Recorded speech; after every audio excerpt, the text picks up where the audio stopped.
Episode 171। Myra ने अयान से car को धड़क कंपनी के बाहर रोकने के लिए कही। अयान हैरान था कि मायरा को यहाँ क्या काम था, अगर उसने मुझे अंदर देख लिया तो क्या होगा। उसने यही सब सोचते हुए मायरा से पूछा, तुम मुझे यहाँ क्यों लाए हो? अयान का सवाल सुनकर मायरा थोड़ा हैरान थी। वो अयान की आंखों में देख रही थी, फिर एक लंबी सांस लेते हुए बोली, मैं तुम्हें यहाँ क्यों लाऊंगी? मेरा मतलब तुम अब जा सकते हो। मैं यहाँ अपनी दोस्त से मिलने आई हूँ। यहाँ तुम्हारी कौन सी दोस्त है? अयान ने हैरानी से पूछा। पूछ तो ऐसे रहे हो जैसे यहाँ सबको जानते हो, मायरा ने सेता बेल्ट खोलते हुए कहा। ये सुनकर अयान ने एक राहत की सांस ली। अब वो समझा कि ये यहाँ सिर्फ अपनी दोस्त से मिलने आई है। इसे नहीं पता कि मैं यहाँ काम करता हूँ। पर अयान को प्रॉब्लम अभी भी थी, क्योंकि इसके ऑफिस का टाइम हो रहा था और मायरा जाने के लिए कह रही थी। मैं जा रही हूँ, बाय। ये कहते हुए मायरा कार से उतर गई। अयान ने भी फिलहाल के लिए कार बढ़ा ली। मायरा के अंदर जाने के थोड़ी देर बाद अयान अंदर गया। वो बस जैसे तैसे अपने स्टूडियो तक पहुंचना चाहता था, क्योंकि वहां पर हर कोई नहीं आ सकता था। ऑफिस का माहौल उस वक्त कुछ अलग ही था।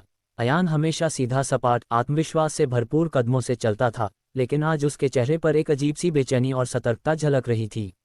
वह स्टूडियो की तरफ ऐसे बढ़ रहा था मानो किसी से छिपना चाहता हो। उसकी नज़रें बार बार इधर उधर घूम रही थीं, कभी पीछे मुड़कर देखता कि कोई पीछा तो नहीं कर रहा, तो कभी पास से गुजरते स्टाफ को अनदेखा करने की कोशिश करता।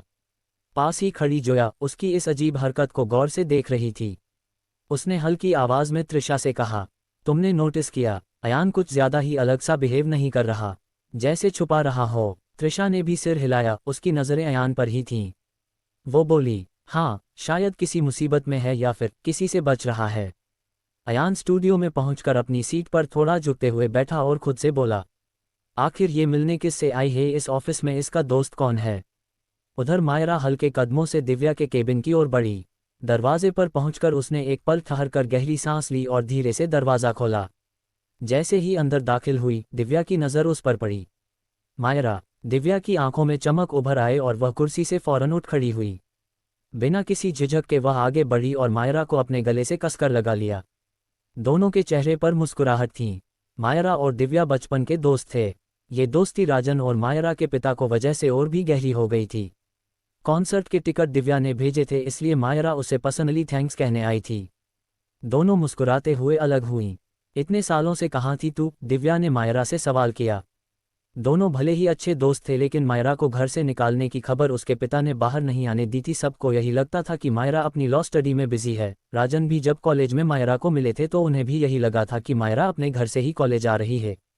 मैं अपना करियर बनाने में बिजी थी, मायरा ने नज़रें चुराते हुए कहा। तो बन गई मिस मायरा राठौर से वकील साहिबा, दिव्या ने मजाकिया अंदाज में कहा, जिस पर मायरा ने गर्व के साथ हमें गर्दन हिलाई। अब तो दिव्या की आंखें खुशी से और भी ज्यादा बड़ी हो गई। उसने मायरा को कांग्रेचुलेशन कहा और अंदर ले गई। दिव्या अपनी सीट और बैठी और मायरा उसके सामने वाली सीट पर। दिव्या ने मायरा के ड्रेस पर नोटिस करते हुए बोला, नाइस साड़ी। ये कहते हुए दिव्या एक पल रुकी और आंखों को हैरानी से बड़े करते हुए एकदम बोली, तूने शादी कर ली? ये सुनकर मायरा के कान सुन हो गए। उसे अंदाजा नहीं था कि दिव्या उससे ये सवाल करेगी। दिव्या और मायरा सालों से नहीं मिले थे, इसलिए उसे नहीं पता था कि इस बीते वक्त में मायरा के साथ क्या हुआ है। मायरा बोल। दिव्या ने फिर अपना सवाल दोहराया। हाँ यार, शादी भी हो गई और डाइवोर्स भी होने वाला है, मायरा ने थकी हुई आवाज में कहा। ये सुनते ही दिव्या को एक झटका लगा। उसे ऐसे जवाब की उम्मीद नहीं थी। सॉरी, बट ऐसा क्या हुआ है जो इतनी जल्दी बात डाइवोर्स तक आ गई? दिव्या ने उसका हाथ थामते हुए कहा, मैं उसके लायक नहीं हूँ। मायरा की आवाज में दर्द झलक रहा था। नहीं, ये तेरी गलतफहमी है। वो लड़का तेरे लायक नहीं होगा, इसलिए तुझे डाइवोर्स दे रहा है। और ये मर्द सिर्फ अपने फायदे के लिए औरतों को इस्तेमाल करते हैं, चाहे वो शादी से पहले करे या शादी के बाद। यूज एंड थ्रो की पॉलिसी अपनाई हुई है इन मर्दों ने, दिव्या ने मुंह बनाते हुए कहा। दिव्या की इसी सोच की वजह से समर अपने मकसद में अब तक कामयाब नहीं हो पाया था। तू उसके बारे में ये सब इसलिए बोल रही है क्योंकि तू उससे मिली नहीं है। उसने जो मेरे लिए क्या है वो शायद कोई अपना भी नहीं करता, मायरा ने अयान की साइड लेते हुए कहा। दिव्या अयान को जानती तो थी, पर मायरा के पति के रूप में नहीं। अच्छा, ये सब छोड़, तू बता, आजकल धड़क की धड़कनें मुंबई के लोगों के दिलों से बाहर तक सुनाई दे रही है, तरक्की हो रही है, मायरा ने बात को पलटते हुए कहा। अयान के आने के बाद से और उसकी रिकॉर्डिंग के बाद धड़क स्टूडियो और भी ज़्यादा फेमस हो गया था और दिव्या की कंपनी डेवलप कर रही थी। लेकिन इसका क्रेडिट वो अयान को ज़रा भी नहीं देना चाहती थी। हाँ, बस कुछ अच्छे आर्टिस्ट मिल गए हैं जो मेहनत से काम करते हैं, दिव्या ने हल्के फुल्के अंदाज में तारीफ करते हुए बोला, पर अयान का नाम नहीं लिया। दोनों अब उन्हीं बातें करती रहीं, उनकी हंसी पूरे केबिन में गूंज रही थी। तभी केबिन के कांच से बाहर अयान की नज़र इन पर पड़ी, जो किसी काम से दिव्य के केबिन में आ रहा था, लेकिन मायरा को देखकर उसके पैर रुक गए। उसने फौरन मुंह घुमा लिया और सर पकड़ते हुए बोला, इसे पूरे ऑफिस में मेरी खड़ूस बॉस ही मिली थी दोस्त बनाने के लिए, बेटे निकल यहाँ से। ये कहते हुए वो जा ही रहा था कि त्रिशा उससे टकरा गई। अरे ये तुम मुंह छुपाते हुए कहाँ जा रहे हो, त्रिशा ने उसे घूरते हुए कहा। आज का दिन अयान के क्या मुश्किल होने वाला था, मैं क्यों किसी से मुंह छिपाऊंगा, अयान ने चिढ़ते हुए कहा और जल्दी से निकल गया।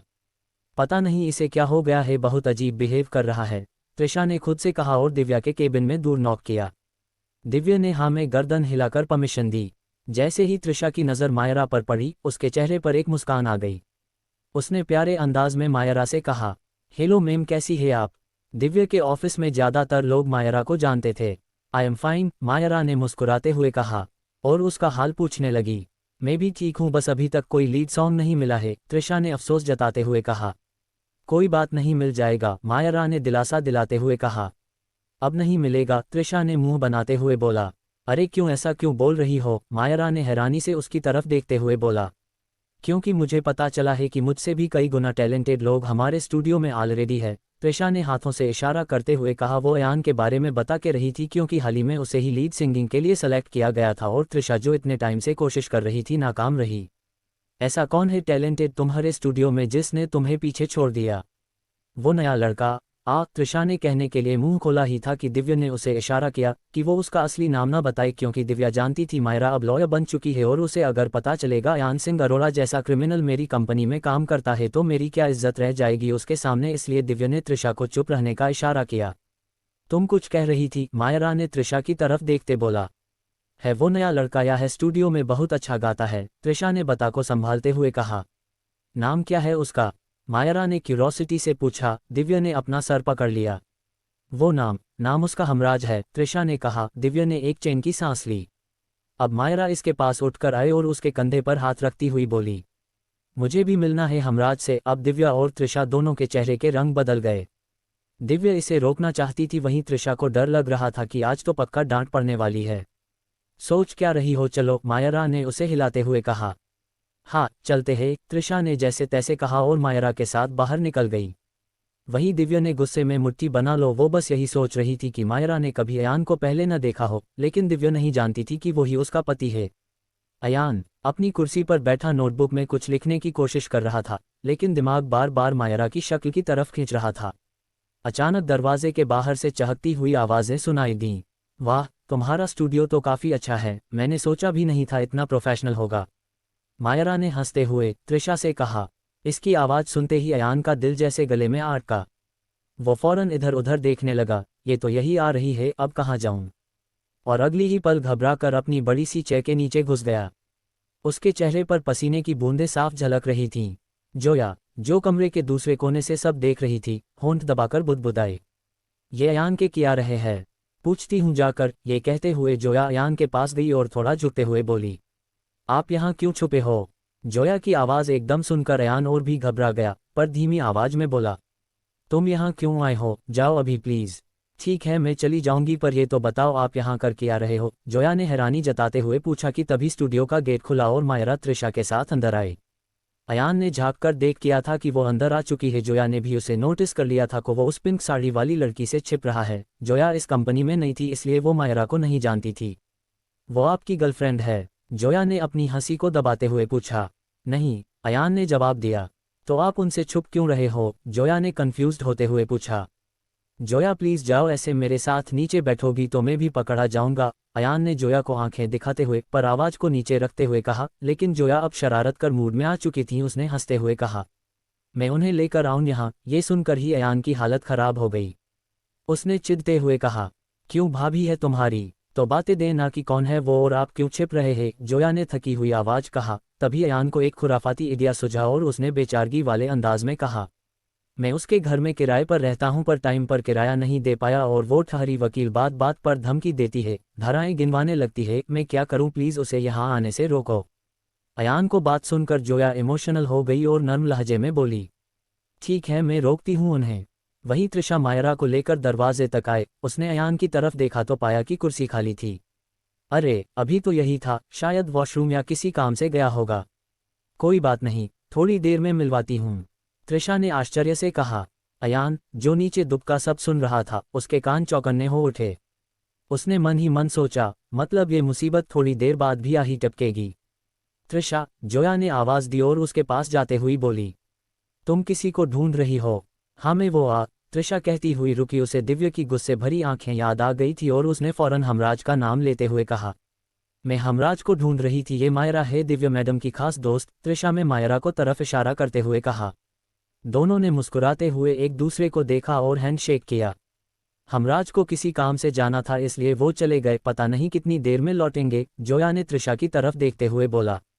ये सुनकर मायरा का मुंह उतर गया। तभी उसका फ़ोन बजा। उसने देखा दिव्या की कॉल आई थी। मायरा ने रिसीव किया। सुन, लंच साथ में करेंगे, बिना मुझे बताए जाना नहीं, उधर से दिव्या ने कहा। मायरा ने हाँ में गर्दन हिलाई और कॉल कट कर दी।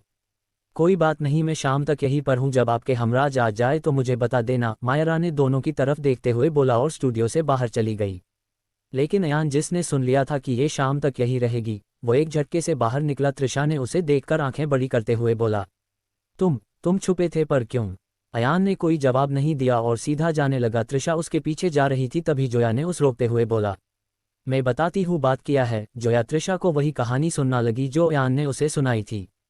अयान तेज कदमों से ऑफिस के बाहर निकल रहा था, तभी मायरा को सामने से देखकर वो एक झटके से रुका और पलट गया। वो पास में रखो टेबल में कुछ ढूंढने का दिखावा करने लगा। मायरा दिव्या के केबिन तक नहीं जा पाई थी क्योंकि वो रास्ता भूल गई थी और धड़क कंपनी काफ़ी बड़ी थी। मायरा को अचानक टिश्यू की जरूर पड़ी और वो ढूंढते हुए टेबल के पास आ गई जहां टिश्यू का एक बॉक्स रखा था। लेकिन टेबल के पास अयान पीट करके खड़ा था, इसलिए मायरा खुद से नहीं ले पा रही थी। आप जरा साइड हट सकते हैं? मायरा ने अयान से नर्म लहजे में कहा। इसकी आवाज़ सुनते ही अयान ने अपनी आंखें बंद कर ली। उसकी धड़कनें तेज हो गई। मायरा ने 2-3 बार अपनी बात दोहराई, पर अयान के न हटने पर उसने उससे खुद ही मान लिए। भाई साहब, जरा टिश्यू दे सकते हैं? ये सुनकर अयान को बंद आंखें खुल गई। शी इज़ कॉलिंग मी भाई साहब, अयान ने मुंह बनाते हुए खुद से कहा। भाई साहब, सुनाया नहीं आ रहा, टिश्यू चाहिए मुझे, मायरा ने थोड़ा ऊंची आवाज़ में कहा। मायरा ने तीसरी बार और भी जोर से कहा, भाई साहब। बस अब अयान का सब्र टूट गया। वो गुस्से में पलटा और झटके से मायरा का मुंह दबाते हुए बोला, शट अप। क्या भाई साहब लगा रखा है, पति हूँ तुम्हारा, पति, समझी? एक बार और भाई साहब बोला ना तो अच्छा नहीं होगा। डोंट कॉल मी भाई साहब। मायरा अब क्या करेगी? अयान मायरा को क्या बताएगा कि वो यहाँ क्यों है? क्या आज अयान की सच्चाई मायरा के सामने आ जाएगी? क्या दिव्या को पता चल जाएगा कि मायरा का पति और कोई नहीं बल्कि अयान है? एपिसोड 172 कौन किसके पीछे। अयान मायरा से पीट करके खड़ा टेबल के पास खड़ा था, लेकिन मायरा उसे भाई साहब कहकर टिश्यू पास करने के लिए कह रही थी। अयान से रहा नहीं गया और उसने पलटकर मायरा का मुंह दबा दिया। अयान को यहाँ देखकर मायरा की आंखें बड़ी हो गई थी। अयान ने अभी भी उसके मुंह और हाथ रखा हुआ था, जिससे सिर्फ उसकी आंखें ही दिख रही थी, जिनमें सवाल थे कि तुम यहाँ कैसे। लेकिन अयान कोई जवाब देता इससे पहले उसकी नज़र अपने आसपास गई। ये ऑफिस का ओपन एरिया था, यहाँ कोई भी कभी भी आ सकता था, इसलिए इसने मायरा का मुंह दबाते हुए उसे साइड में ले गया और दीवार से लगाते हुए कहा, भाई साहब हूँ मैं तुम्हारा। मायरा ने गुस्से से उसका हाथ नीचे किया और हल्का हाथ मारते हुए बोली, तुम यहाँ क्या कर रहे हो? अयान के पास इसका जवाब तो था, पर वो दे नहीं सकता था। उसने अपन दिमाग लगाना शुरू किया कि वो मायरा को क्या जवाब दे, क्योंकि बिना जवाब मिले तो वो चुप रहने वाली नहीं थी। अयान सोच रहा था, तभी मायरा ने उसे घूरते हुए कहा, मैं कुछ पूछ रही हूँ, तुम यहाँ क्या कर रहे हो? रुक जाओ, सोच रहा हूँ, अयान के मुंह से एकदम निकला। क्या मजाक का टाइम नहीं है, ये सच सच बताओ यहाँ क्यों आए थे? मायरा ने अयान को उंगली दिखाते हुए बोला, तुम्हें ज़रा भी सब्र नहीं है, हर काम में जल्दी रहती है, मैंने कहा मैं सो। अयान कहते हुए रुका और आवाज़ को नर्म बनाते हुए बोला, वो मायरा, दरअसल मेरी तबीयत कुछ ठीक नहीं लग रही थी, इसीलिए सोचा तुम्हें साथ लेकर ही घर जाऊं, इसलिए मैं यहाँ अंदर आ गया। प्लीज़ घर चलते हैं, मेरी तबीयत ठीक नहीं है। मायरा जो साफ देख पा रही थी कि ये नाटक के रहा है। अच्छा, तबीयत खराब है, क्या हुआ है वैसे तुम्हें? मायरा ने हाथों को फोल्ड करते हुए कहा, मुझे चक्कर आ रहे हैं, सच में बहुत चक्कर आ रहे हैं। अयान ने अपना सर पकड़ते हुए कहा। उसकी आंखों में नकली मासूमियत और आवाज़ में थोड़ी कमजोरी थी। मायरा ने अयान की ओर ध्यान से देखा। उसकी आंखें थोड़ी झुकी हुई, चेहरा गंभीर और थोड़ा उदास दिख रहा था। मायरा का दिल नहीं मान रहा था, फिर भी उसके मन ने कहा, इतनी टेंशन तो लेता रहता है, शायद सच में तबीयत बिगड़ गई हो। ठीक है, चलते हैं, मायरा ने आह भरते हुए कहा। हाँ जल्दी चलो, अयान ने उसका हाथ पकड़ते हुए बोला, पर मायरा ने रुकते हुए कहा। एक मिनट, अब क्या? अयान ने थकी आवाज में बोला। मैं अपनी दोस्त दिव्या की बोल के आती हूँ कि मुझे अर्जेंट जाना पड़ रहा है। ये कहते हुए मायरा जा ही रही थी कि अयान ने उसे पकड़ते हुए कहा, यहाँ पति मरा जा रहा है और तुम्हें दोस्त से मिलने की पड़ी है, फ़ोन पर बता देना। अभी घर चलो प्लीज़। अब मायरा कुछ कह नहीं पाए और इसके साथ चली गई, लेकिन मायरा का हाथ पकड़ते हुए ले जाते हुए अयान को आरव ने दूर से देख लिया था। उसके चेहरे पर कन्फ्यूज़न नज़र आ रही थी। आरव मायरा का चेहरा पूरी तरह से नहीं देख पाया था। ये अयान उस लड़की को खींच कर ले जा रहा है और ये है कौन? उसने मन ही मन सोचा। ऑफिस बिल्डिंग के गेट से दोनों बाहर निकले। पार्किंग में आकर अयान ने धीरे धीरे कार का दरवाज़ा खोला, लेकिन तभी मायरा ने उसे रोक दिया। अयान, तुम्हारी तबीयत खराब है ना? तो ड्राइविंग की ज़रूरत नहीं है, मैं ड्राइव कर लूँगी, मायरा ने गंभीर आवाज़ में कहा। अयान को याद आया और उसने की मायरा की तरफ बढ़ा दी और मायरा ड्राइविंग सीट पर बैठ गई। अयान भी उसके बराबर में बैठ गया और अपनी आंखें बंद कर ली, जैसे बहुत थका हो। मायरा ने स्टीयरिंग थामी, इग्निशन ऑन किया और कार स्टार्ट कर दी। इंजन की आवाज़ के साथ ही कार आगे बढ़ी। अंदर का माहौल चुप्पी से भरा था, जो अयान को हजम नहीं हो रहा था। सारा दिन स्टूडियो में रहने के बाद उसे शोर से लगाव हो गया था। वो चाहता था को कुछ बजे यहाँ, चाहे वो मायरा हो या म्यूजिक। उसने एक नज़र मायरा को देखा जो सीरियस होकर गाड़ी चला रही थी। उसे देखकर लग नहीं रहा था वो किसी बात पर बहस करेगी, इसलिए उसने म्यूजिक ऑन कर दिया। गाड़ी के स्पीकर्स से तेज़ बीट्स गूंजने लगे। मायरा ने भौहें सिकोड़ते हुए उसकी तरफ शक भरी नज़रों से देखा और धीमी मगर तीखी आवाज़ में बोली, अभी थोड़ी देर पहले तो कह रहे थे कि सर दर्द कर रहा है, और अब इतनी तेज़ आवाज़, क्या हुआ? अचानक से दर्द गायब हो गया। अयान उसकी बात सुनकर एक पल के लिए चुप रह गया। स्टीयरिंग पर उसकी उंगलियां हल्के हल्के थिरक रही थीं। ये चुप रहे ऐसा कभी हो नहीं सकता, अयान ने बड़बड़ाया। कुछ कहा तुमने? मायरा ने उसे घूरते हुए कहा। नहीं, मैं कह रहा था सामने देखो, अयान ने बिना उसे देखे कहा। मायरा ने सामने देखा और मन ही मन सोचा, क्या सच में इसकी तबीयत खराब है या फिर ये मुझे किसी बहाने से लेकर आया है? मायरा स्टीयरिंग पर नज़र गड़ाए रही, लेकिन उसके दिल में सवालों की झड़ी लगी थी। वहीं अयान ने सीट पर सिर टिकाते हुए चोरी चोरी मायरा के चेहरे को देखने लगा, जिसे मायरा ने नोटिस कर लिया और चिढ़ते हुए बोली, तुमने फिर से घूरना शुरू कर दिया। अब समझ आया तुम नाटक कर रहे थे। तुम्हारी वजह से मैं अपनी दोस्त को बाय भी नहीं बोल पाए और नहीं हमराज से मिल पाए। अयान के कानों में हमराज का नाम पड़ते ही वो चौंक गया। तुम्हें हमराज से क्यों मिलना है? तुम जानते हो उसे? मायरा ने चौंकते हुए पूछा। नहीं, मेरा मतलब है ये हमराज कौन है और क्यों मिलना है तुम्हें उससे? अयान ने बातों को घुमाते हुए बोला। वो हमराज धड़क स्टूडियो का सबसे अच्छा सिंगर है। मायरा के मुंह से अपनी तारीफ सुनकर अयान के चेहरे पर एक मुस्कान आ गई। उसने मुस्कुराते हुए पूछा, सच में ये तुमसे किसने कहा? दिव्या ने। दिव्या का नाम सुनते ही अयान आंखों में चमक लिए पूरी तरह से मायरा की तरफ मुड़ा और बोला, दिव्या मैम, यानी तुम्हारी दोस्त ने ये खुद बताया अपने मुंह से? अयान को मायरा की बातों पर यकीन नहीं हो रहा था, क्योंकि दिव्या ने कभी सामने से उसकी तारीफ नहीं की थी। त्रिशा ने बताया था, जिस पर दिव्या पूरी तरह एग्री थी, पर तुम तो ऐसे खुश हो रहे हो जैसे तुम्हारी तारीफ हुई हो। मायरा ने बिना अयान को देखे कहा, लेकिन वो नहीं जानती थी कि जिससे वो मिलना चाहती है वो उसके बराबर में बैठा है। नहीं, ऐसी कोई बात नहीं है, वो तो बस मैंने ऐसे ही पूछ लिया, अयान ने खिड़की की तरफ देखते हुए बोला। शाम की लालिमा कब की ढल चुकी थी और रात ने अपने पर्दे फैला दिए थे। मुंबई की सड़कों पर हमेशा की तरह भीड़ थी, लेकिन शहर के शोरगुल से दूर एक कोना था जो अजीब सी खामोशी ओढ़े बैठा था। सड़क के किनारे एक टूटी फूटी दुकान, पास ही झूलती हुई पीली स्ट्रीट लाइट, और उस खामोश माहौल में अकेला खड़ा था लड्डू।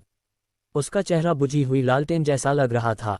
तभी अचानक दूर से आती हेडलाइट्स ने अंधेरे को चीर दिया।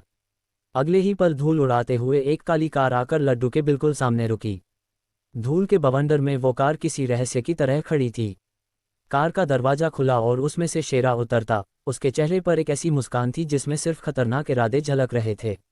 उसकी आंखें किसी शिकारी की तरह चमक रही थीं। शेरा को देव ने यहाँ भेजा है, क्योंकि देव ने लड्डू को अयान के साथ उस दिन देख लिया था जब वो लड्डू को घुमाने ले गया था। देव समझ गया था कि अयान तो नहीं मरा, लेकिन उसकी कमजोरी को जरूर मैं मारूंगा ताकि वो टूट के बिखर जाए। लड्डू ने शेरा को गौर से देखा। एक पल के लिए उसकी सांसें थमी, लेकिन अगले ही पल वो अपने मासूम से चेहरे के पीछे छिपी चालाकी को और पहना कर बैठा। शेरा भारी कदमों से आगे बढ़ा और ठंडी आवाज में बोला, हमारे साथ चलेगा? कहाँ? लड्डू ने बड़ी आंखें करते हुए कहा, जिस पर शेरा थोड़ा सा झुका और एक गंदी सी मुस्कान के साथ बोला, नर्क में। इतना सुनते ही लड्डू के चेहरे पर एक पल को डर की परछाई आई, मगर अगले ही क्षण उसने अपने होठों पर वही चालाक मुस्कान खींच दी। उसकी आंखें तिरछी हुईं, जैसे किसी शेर की गुफा में जाकर भी वो अपनी चतुराई से बच निकलने वाला लोमड़ी हो। ओह! तो तू मुझे डराने आया है? लड्डू ने बेहद नर्म आवाज में कहा, पर याद रख मैं लड्डू हूँ, सिर्फ नाम में मिठास है, काम अपन के बहुत तीखे है। इसकी बात सुनकर शेरा हंस और उसके पीछे खड़े लोग हंसने लगे। ए तुम सब पागल हो क्या, ऐसे हंस क्यों रहे हो? किसने भेजा है तुम्हें इधर? खाली पीली अपन का टाइम मत खराब करो, निकलो तुम यहाँ से, लड्डू ने चिल्लाते हुए कहा, जिसे सुनकर शेरा उसके करीब आया और झुकते हुए उसका हाथ पकड़ लिया और बोला, तुझे साथ लेकर ही जाएंगे। लड्डू ने उसकी आंखों में देखा और अचानक थूक दिया सीधे उसके चेहरे पर। शेरा का चेहरा एक पल को जमसा गया, फिर उसकी नसें तन गईं, आंखों में खून उतर आया। उसने झट से लड्डू का हाथ छोड़ा और अपना चेहरा साफ किया। लड्डू अब हंस रहा था। तू? शेरा दहाड़ा और उसी गुस्से में उसने हाथ ऊपर उठा दिया। लड्डू ने आंखें बंद कर लीं, पर तभी धपक, किसी ने उसका हाथ बीच में ही पकड़ लिया। शेरा ने पलट कर देखा तो उसके सामने इशिता खड़ी थी। उसकी आंखें आग बरसा रही थीं, भौहें तनी हुई, होंठ कसे हुए। उसका पूरा पोस्चर एक ढाल की तरह लड्डू के सामने खड़ा था। लड्डू से पहली मुलाकात के बाद इशिता अक्सर लड्डू से मिलने आती थी, और वो आज भी आई थी, लेकिन यहाँ का माहौल देखकर उसे गुस्सा आ गया। इशिता ने शेरा की कलाई कसकर दबाए, आवाज़ ठंडी लेकिन रौबदार थी। शर्म नहीं आती? एक छोटे बच्चे पर हाथ उठाते हुए। शेरा का चेहरा तमतमाया हुआ, जबड़े भींचे हुए, सांसें तेज।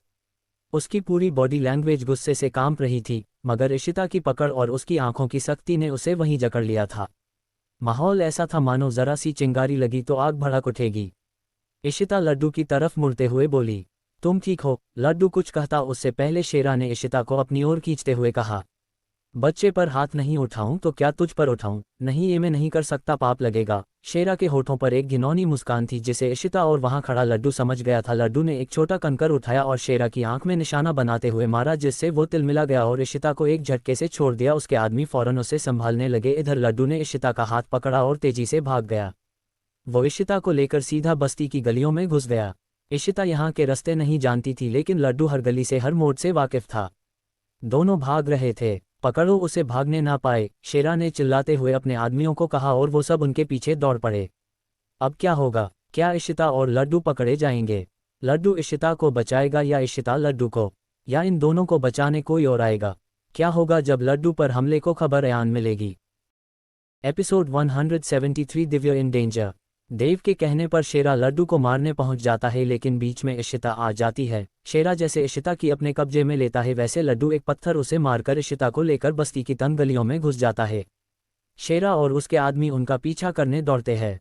बस्ती की बाहरी गलियों में गहरा सन्नाटा पसरा हुआ था। कहीं कहीं आधे टूटे मकान और अंधेरे कोनों में भटकती बिल्लियां उस माहौल को और भी डरावना बना रही थीं। लड्डू तेजी से भागता जा रहा था, उसका हाथ मजबूती से इशिता की कलाई पकड़े हुए।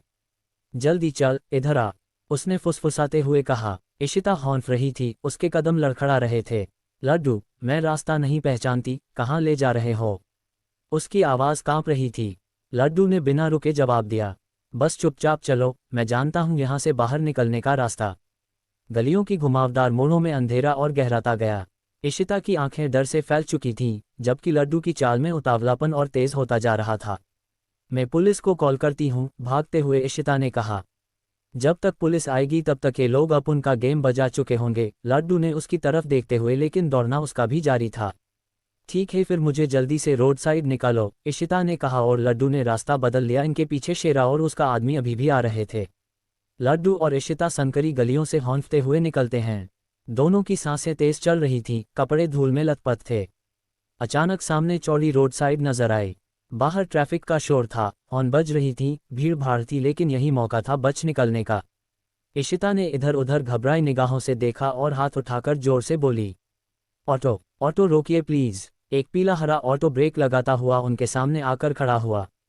लड्डू का हाथ कसकर पकड़कर इशिता जल्दी से पीछे की सीट पर बैठने ही वाली थी कि अचानक पीछे से शेरा की गुस्से भरी दहाड़ सुनाई दी। वो रहे, पकड़ो उन्हें। उसके चारों आदमी दौड़ते हुए भीड़ को धक्का मारते हुए सड़क पर उतर आए। राहगीर घबरा कर इधर उधर हटने लगे। इशिता ने लड्डू का हाथ खींचा और लगभग उसे धकेलते हुए ऑटो के अंदर बैठा दिया। इशिता ने फौरन ड्राइवर से चीख कर कहा, चलो भैया, जल्दी, प्लीज तेज चलाए। ड्राइवर ने गियर डाला और एक्सेलरेटर दबाते ही ऑटो झटके से आगे निकल गया। धूल उड़ाते हुए ऑटो सड़क पर रफ्तार पकड़ चुका था।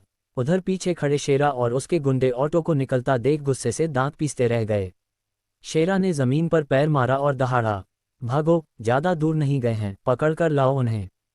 पर बॉस गाड़ी तो दूसरे रोड पर है, एक आदमी ने कहा, जिस और शेरा बस गुस्सा खाकर रह गया। हम जा कहाँ रहे हैं? लड्डू ने ऑटो के अंदर इशिता से पूछा। फिलहाल तो हम मेरे घर जा रहे हैं, इशिता ने जवाब दिया, पर उसका दिल अभी भी बहुत जोर से धड़क रहा था। उसे डर था कि अगर डीडी या कोई वहां आ गए तक उसकी फैमिली का क्या होगा। अगली सुबह इशिता ने अयान को कॉल करके एजेंट बुला लिया था और सब बता दिया था कि कैसे डीडी ने लड्डू की जान लेने की कोशिश की है। वो ऑफिस जाने से पहले इशिता के घर के नीचे पार्क में पहुंच गया था।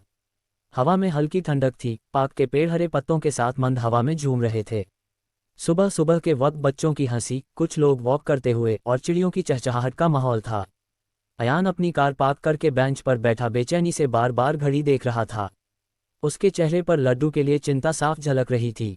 अगर देव ने लड्डू पर हमला करवाया है तो ये मामला और भी खतरनाक हो सकता है। इसी सोच में डूबा वो उठकर इधर उधर देखने लगा। तभी उसकी नज़र सामने से आती इशिता और लड्डू पर पड़ी। अयान फौरन खड़ा हो गया। इशिता लड्डू का हाथ पकड़े पार्क के गेट से अंदर आए। लड्डू मासूमियत से इधर उधर देख रहा था, लेकिन चेहरे पर कल रात का डर जरा भी नहीं था। इशिता ने कदम बढ़ाए और अयान के सामने आकर गहरी सांस लेते हुए बोली, डीडी ने लड्डू की जान लेने की कोशिश की थी और ये सब मैंने अपनी आंखों से देखा।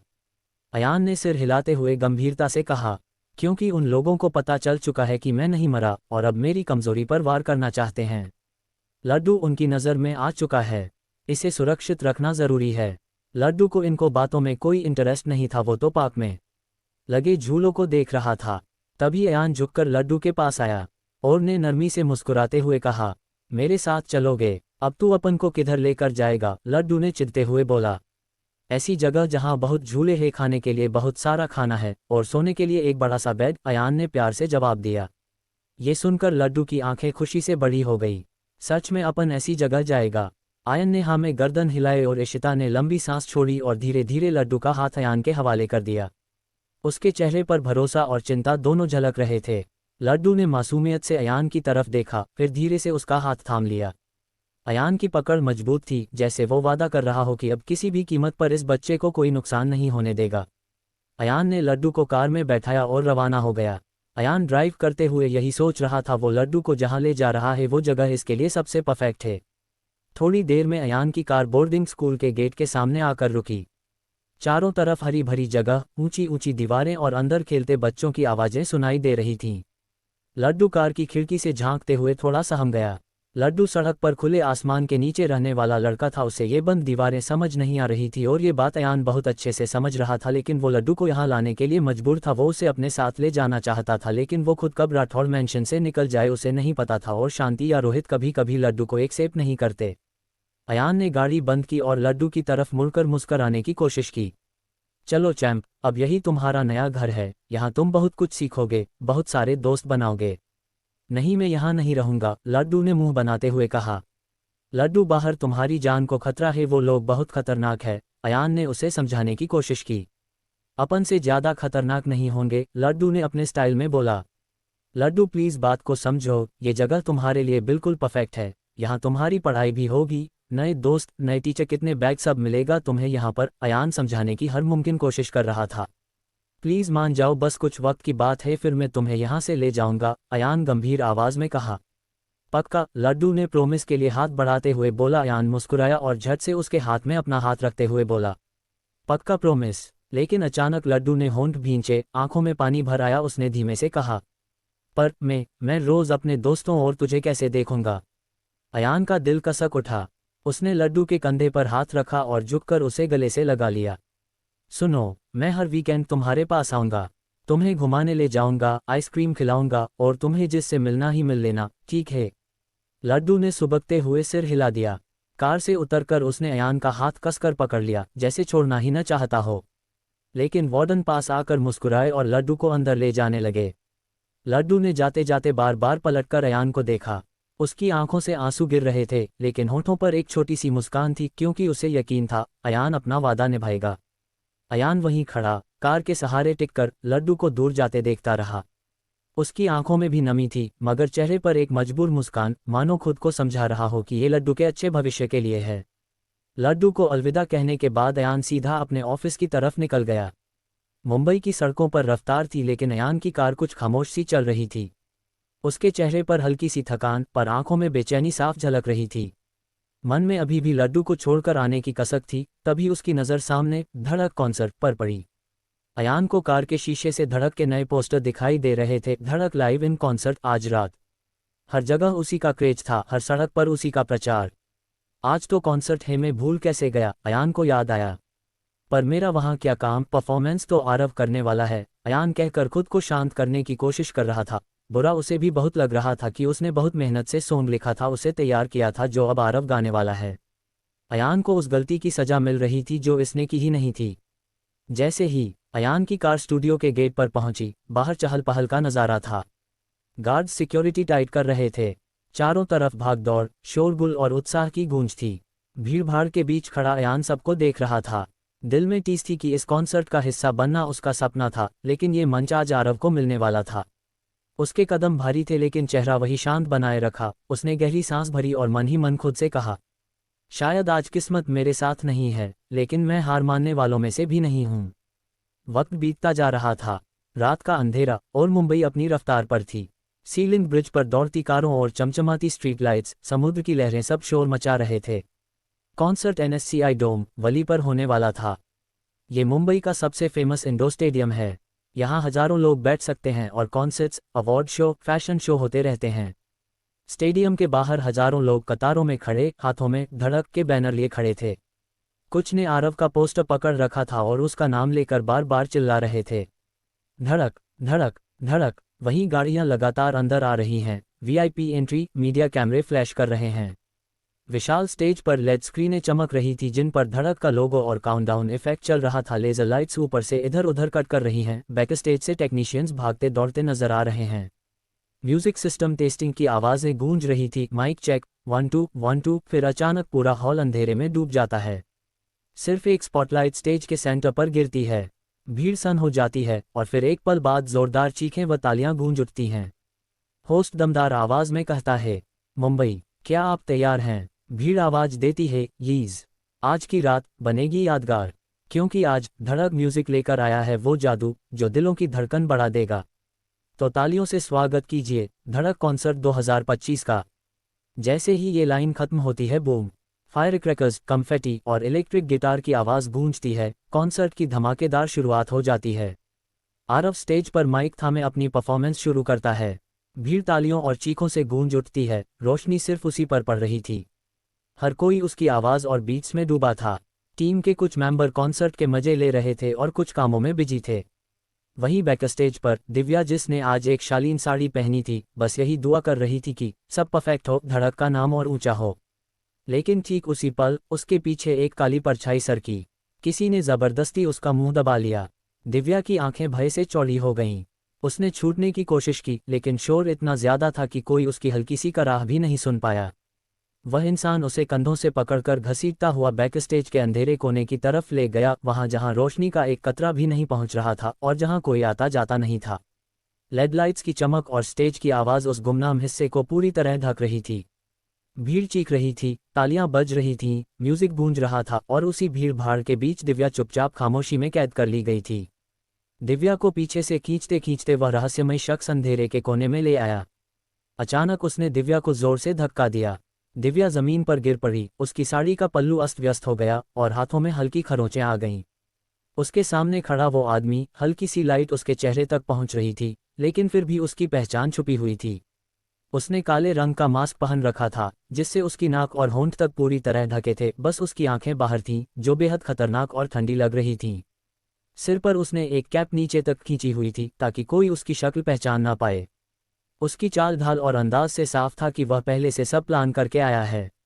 दिव्या जमीन पर घुटनों के बल बैठी, कांपती आवाज में बोली, कौन हो तुम? और मुझसे क्या चाहते हो? कौन था ये आदमी और दिव्या से क्या चाहता था? इस आदमी की दिव्या से पर्सनली दुश्मनी थी, ये प्रोफेशनली? क्या दिव्या को कोई बचाने आएगा, या फिर आज ये इन लोगों का शिकार बन जाएगी? Episode 174 behind the mask. Concert शुरू हो गया था। सब अपनी मस्ती में डूबे थे, लेकिन स्टेज की लाइट्स और दर्शकों की चीखों के बीच उस अंधेरे कोने में एक अलग ही खेल चल रहा था। दिव्या को कोई अनजान शख्स खींचता हुआ स्टेज के पीछे ले गया था। दिव्या जमीन पर गिरी हुई थी। उसने हिम्मत जुटाते हुए पूछा, कौन हो तुम? अभी पता चल जाएगा कौन हूं मैं। मास्क वाला आदमी ठंडी हंसी हंसते हुए बोला। उसकी आवाज़ खुरदरी थी, मगर उसमें एक अजीब सी ठंडक थी जो दिल दहला रही थी। उसने हाथ हवा में लहराया और जोर से आवाज़ लगाए, आ जाओ साथियों। क्षण भर में भारी कदमों की आहट गूंज उठी। 5-6 हड्डी पसली तोड़ने वाले काटे काटे आदमी अंधेरे से बाहर आए और दिव्या को चारों तरफ से घेर लिया। उनकी आंखों में वहशीपन था और होठों पर शैतानी हंसी। दिव्या, जो अब तक जमीन पर थी, धीरे धीरे उठी। उसके चेहरे पर डर नहीं बल्कि तेज गुस्सा और आत्मविश्वास झलक रहा था। उसने दांत भींचकर कहा, तुम लोग बहुत बड़ी गलती कर रहे हो। मुझे जानते नहीं हो तुम। दिव्या ने बस इतना ही कहा था कि मास्क वाले आदमी ने जोर से ठहाका लगाते हुए कहा, दिव्यानी राजन रावी, धड़क कंपनी की सीईओ और एक घमंडी औरत, लेकिन आज तू हमारे आगे बेबस है और यही है तेरी असली औकात। ये सुनकर उसके साथी भी ठहाके लगाने लगे। दिव्या ने गहरी सांस ली, अपनी मुट्ठियां भींच लीं और उनके सामने सीधी खड़ी हो गई, पर उसे अंदर ही अंदर डर लग रहा था। वो यहाँ से भागना चाहती थी लेकिन उन लोगों ने इसे घेर रखा था।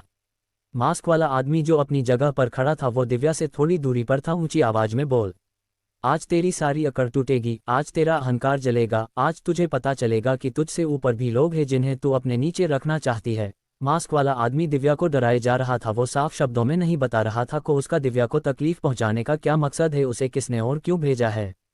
मास्क वाले आदमी ने अपनी बात खत्म करके हाथ से इशारा किया और उसके साथी शेर की तरह दिव्या पर झपटने लगे।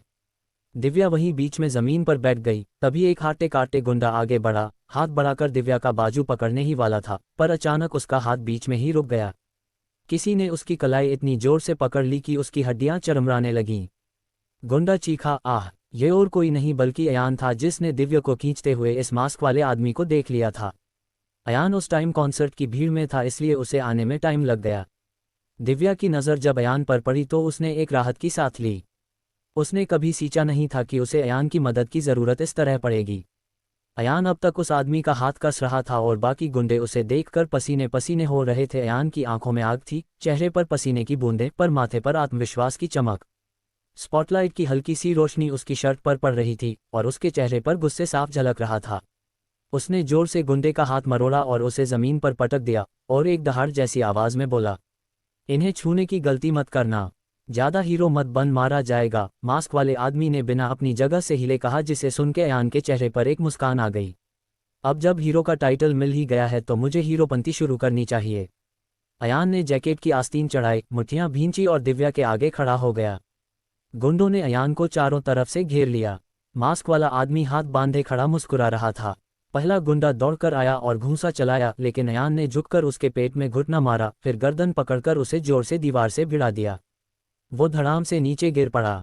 दूसरा गुंडा पीछे से आया, लेकिन अयान ने जैसे महसूस कर लिया हो, उसने पीछे पलटकर उसकी कॉलर पकड़ी और धपक उसे उल्टा घुमाकर जमीन पर पटक दिया। चलो भाइयों, मिलकर मारो इसे, तीसरे ने चिल्लाते हुए बाकियों को उकसाया। अब 3 गुंडे एक साथ टूट पड़े। अयान ने एक का मुक्का रोका, दूसरे के चेहरे पर कोहनी मारी और तीसरे के पैर पर इतनी जोर की किक मारी कि वो चीखता हुआ गिर पड़ा। कुछ ही सेकंड में तीनों जमीन पर कराह रहे थे। दिव्या ये सब पीछे खड़े देख रही थी। उसकी सांसें तेज हो गई थीं, आंखें चौड़ी और दिल भारी था। अंदर ही अंदर एक अजीब सा अफसोस उसकी आंखों से छलक रहा था। उसने खुद से बुदबुदाया, उद्धरण चिन्ह, मैंने हमेशा इसे नीचा दिखाया और आज मुझे बचाने के लिए अपनी जान दांव पर लगा रहा है। उसकी आंखों से आंसू निकल आए। तभी चौथा गुंडा पीछे से लोहे की रॉड लेकर आया। दिव्या चीख पड़ी, अयान सावधान। अयान ने पलटकर रॉड को बीच में ही पकड़ लिया और एक झटके से खींचकर उसे गुंडे के हाथ से छीन लिया। इतना आसान नहीं है, अयान ने रॉड को छींटे हुए कहा। उसने उसी रॉड से गुंडे की टांग पर वार किया और उसे नीचे गिरा दिया। अब चारों तरफ सिर्फ कराहते हुए गुंडे पड़े थे। दिव्या वहीं खड़ी थी, हाथ कांप रहे थे, पर उसकी नज़रें बस अयान पर टिकी थीं। मास्क वाला आदमी अभी भी खड़ा था, धीमी ताली बजाते हुए। वाह, तो तू इतना भी कमज़ोर नहीं जितना मैंने सोचा था। लेकिन खेल अभी खत्म नहीं हुआ। अब अयान की नज़रें सीधी उस मास्क वाले आदमी पर टिक गईं। उसकी आंखों में गुस्सा और सवाल दोनों थे। धीरे धीरे कदम बढ़ाते हुए अयान उसके पास पहुंचा। तू कौन है? चेहरा दिखा। अयान गुर्राया। मास्क वाला आदमी बस हल्की सी मुस्कान के साथ खड़ा रहा। फिर अचानक उसने जेब से चाकू निकाला और अयान पर वार किया। अयान ने झुककर उसका हाथ पकड़ लिया और दोनों में हाथापाई शुरू हो गई। दोनों जबरदस्त तरीके से भिड़े, कभी अयान का मुक्का उसके मास्क पर पड़ा तो कभी वो आदमी घूंसे से अयान को पीछे धकेल देता। दोनों गिरते पड़ते स्टेज के साइड वॉल तक पहुंच गए। भीड़ की आवाज़ें अंदर से गूंज रही थीं, पर यहाँ बस धपक धपक की आवाज़ें थीं। अयान ने उसका मास्क पकड़कर खींचने की कोशिश की, तेरी असली औकात दिख ही जानी चाहिए। लेकिन तभी वो आदमी अयान के पेट में घुटना मारकर छूट गया। उसने धक्का दिया और पीछे हटते ही पास रखी लोहे की सीढ़ी पलट दी, जिससे अयान का रास्ता रुक गया। वो मुस्कुराया, इतनी जल्दी नहीं, चेहरा दिखेगा भी तो मेरी मर्जी से। इतना कहकर वो तेजी से पीछे के दरवाजे से भाग निकला, लेकिन अयान के नाखूनों के निशान उसके चेहरे पर पड़ चुके थे। अयान चीखते हुए दरवाजे की तरफ बढ़ा, पर अचानक पीछे से दिव्या की सिसकी सुनाई दी। अयान ने एक नज़र दरवाजे की तरफ डाली, फिर दिव्या की तरफ।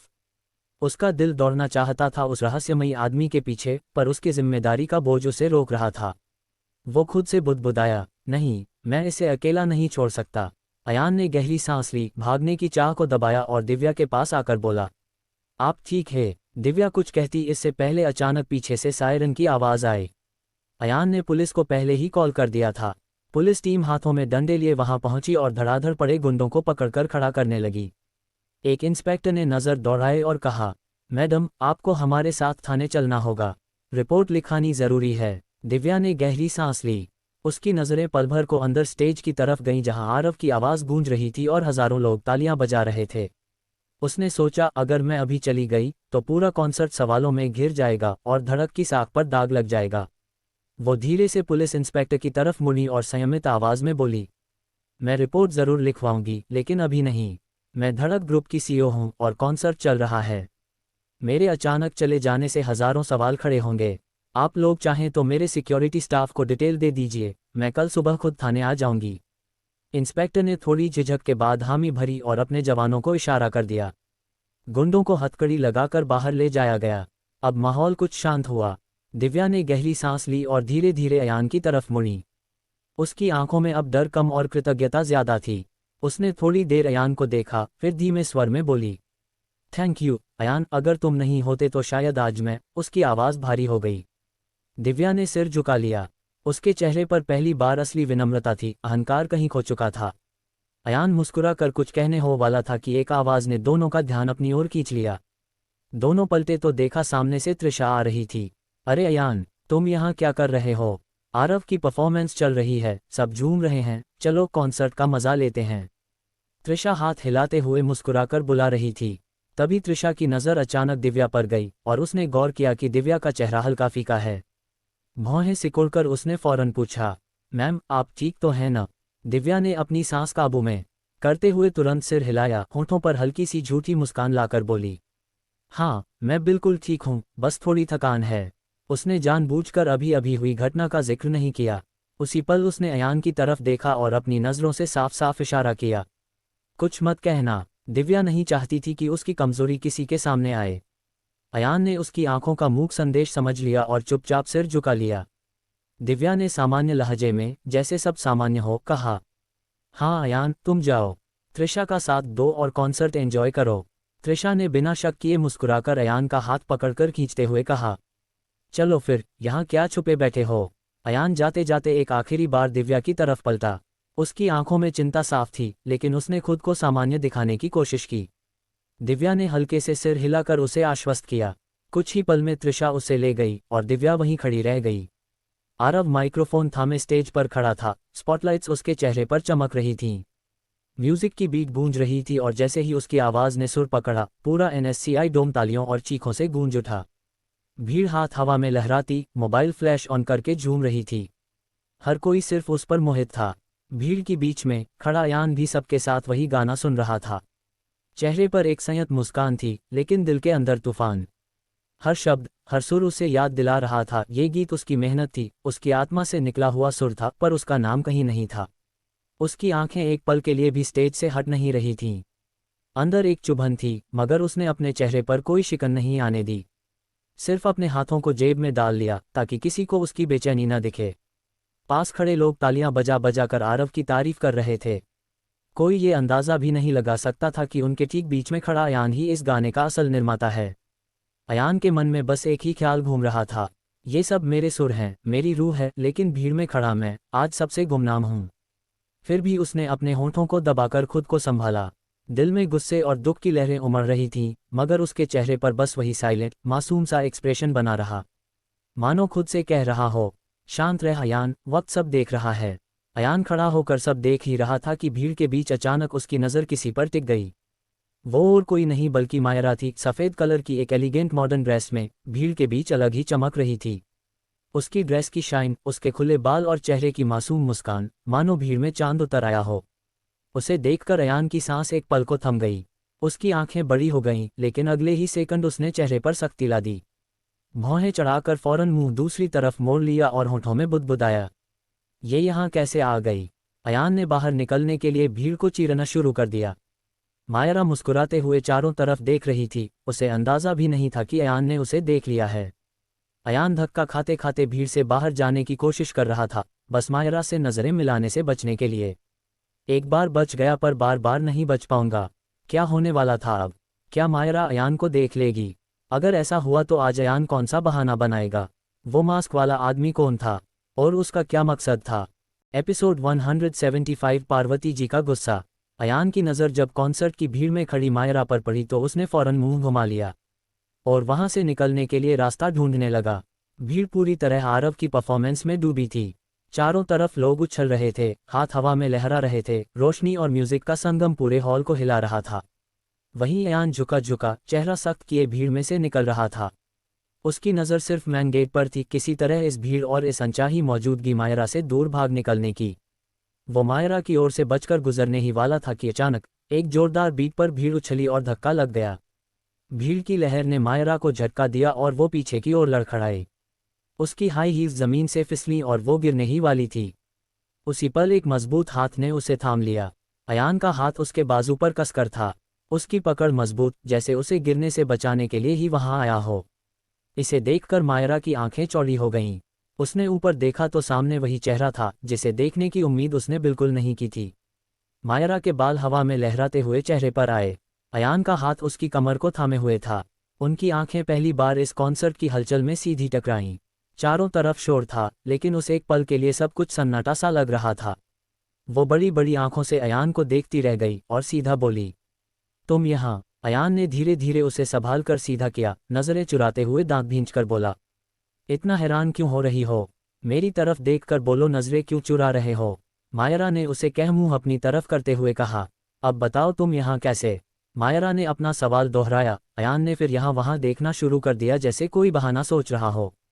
तुम कभी मेरी बातों का सीधा जवाब क्यों नहीं देते? बताओ क्यों आए हो यहाँ पर? मायरा ने चिढ़ते हुए बोला, तुम यहाँ क्या करने आए हो?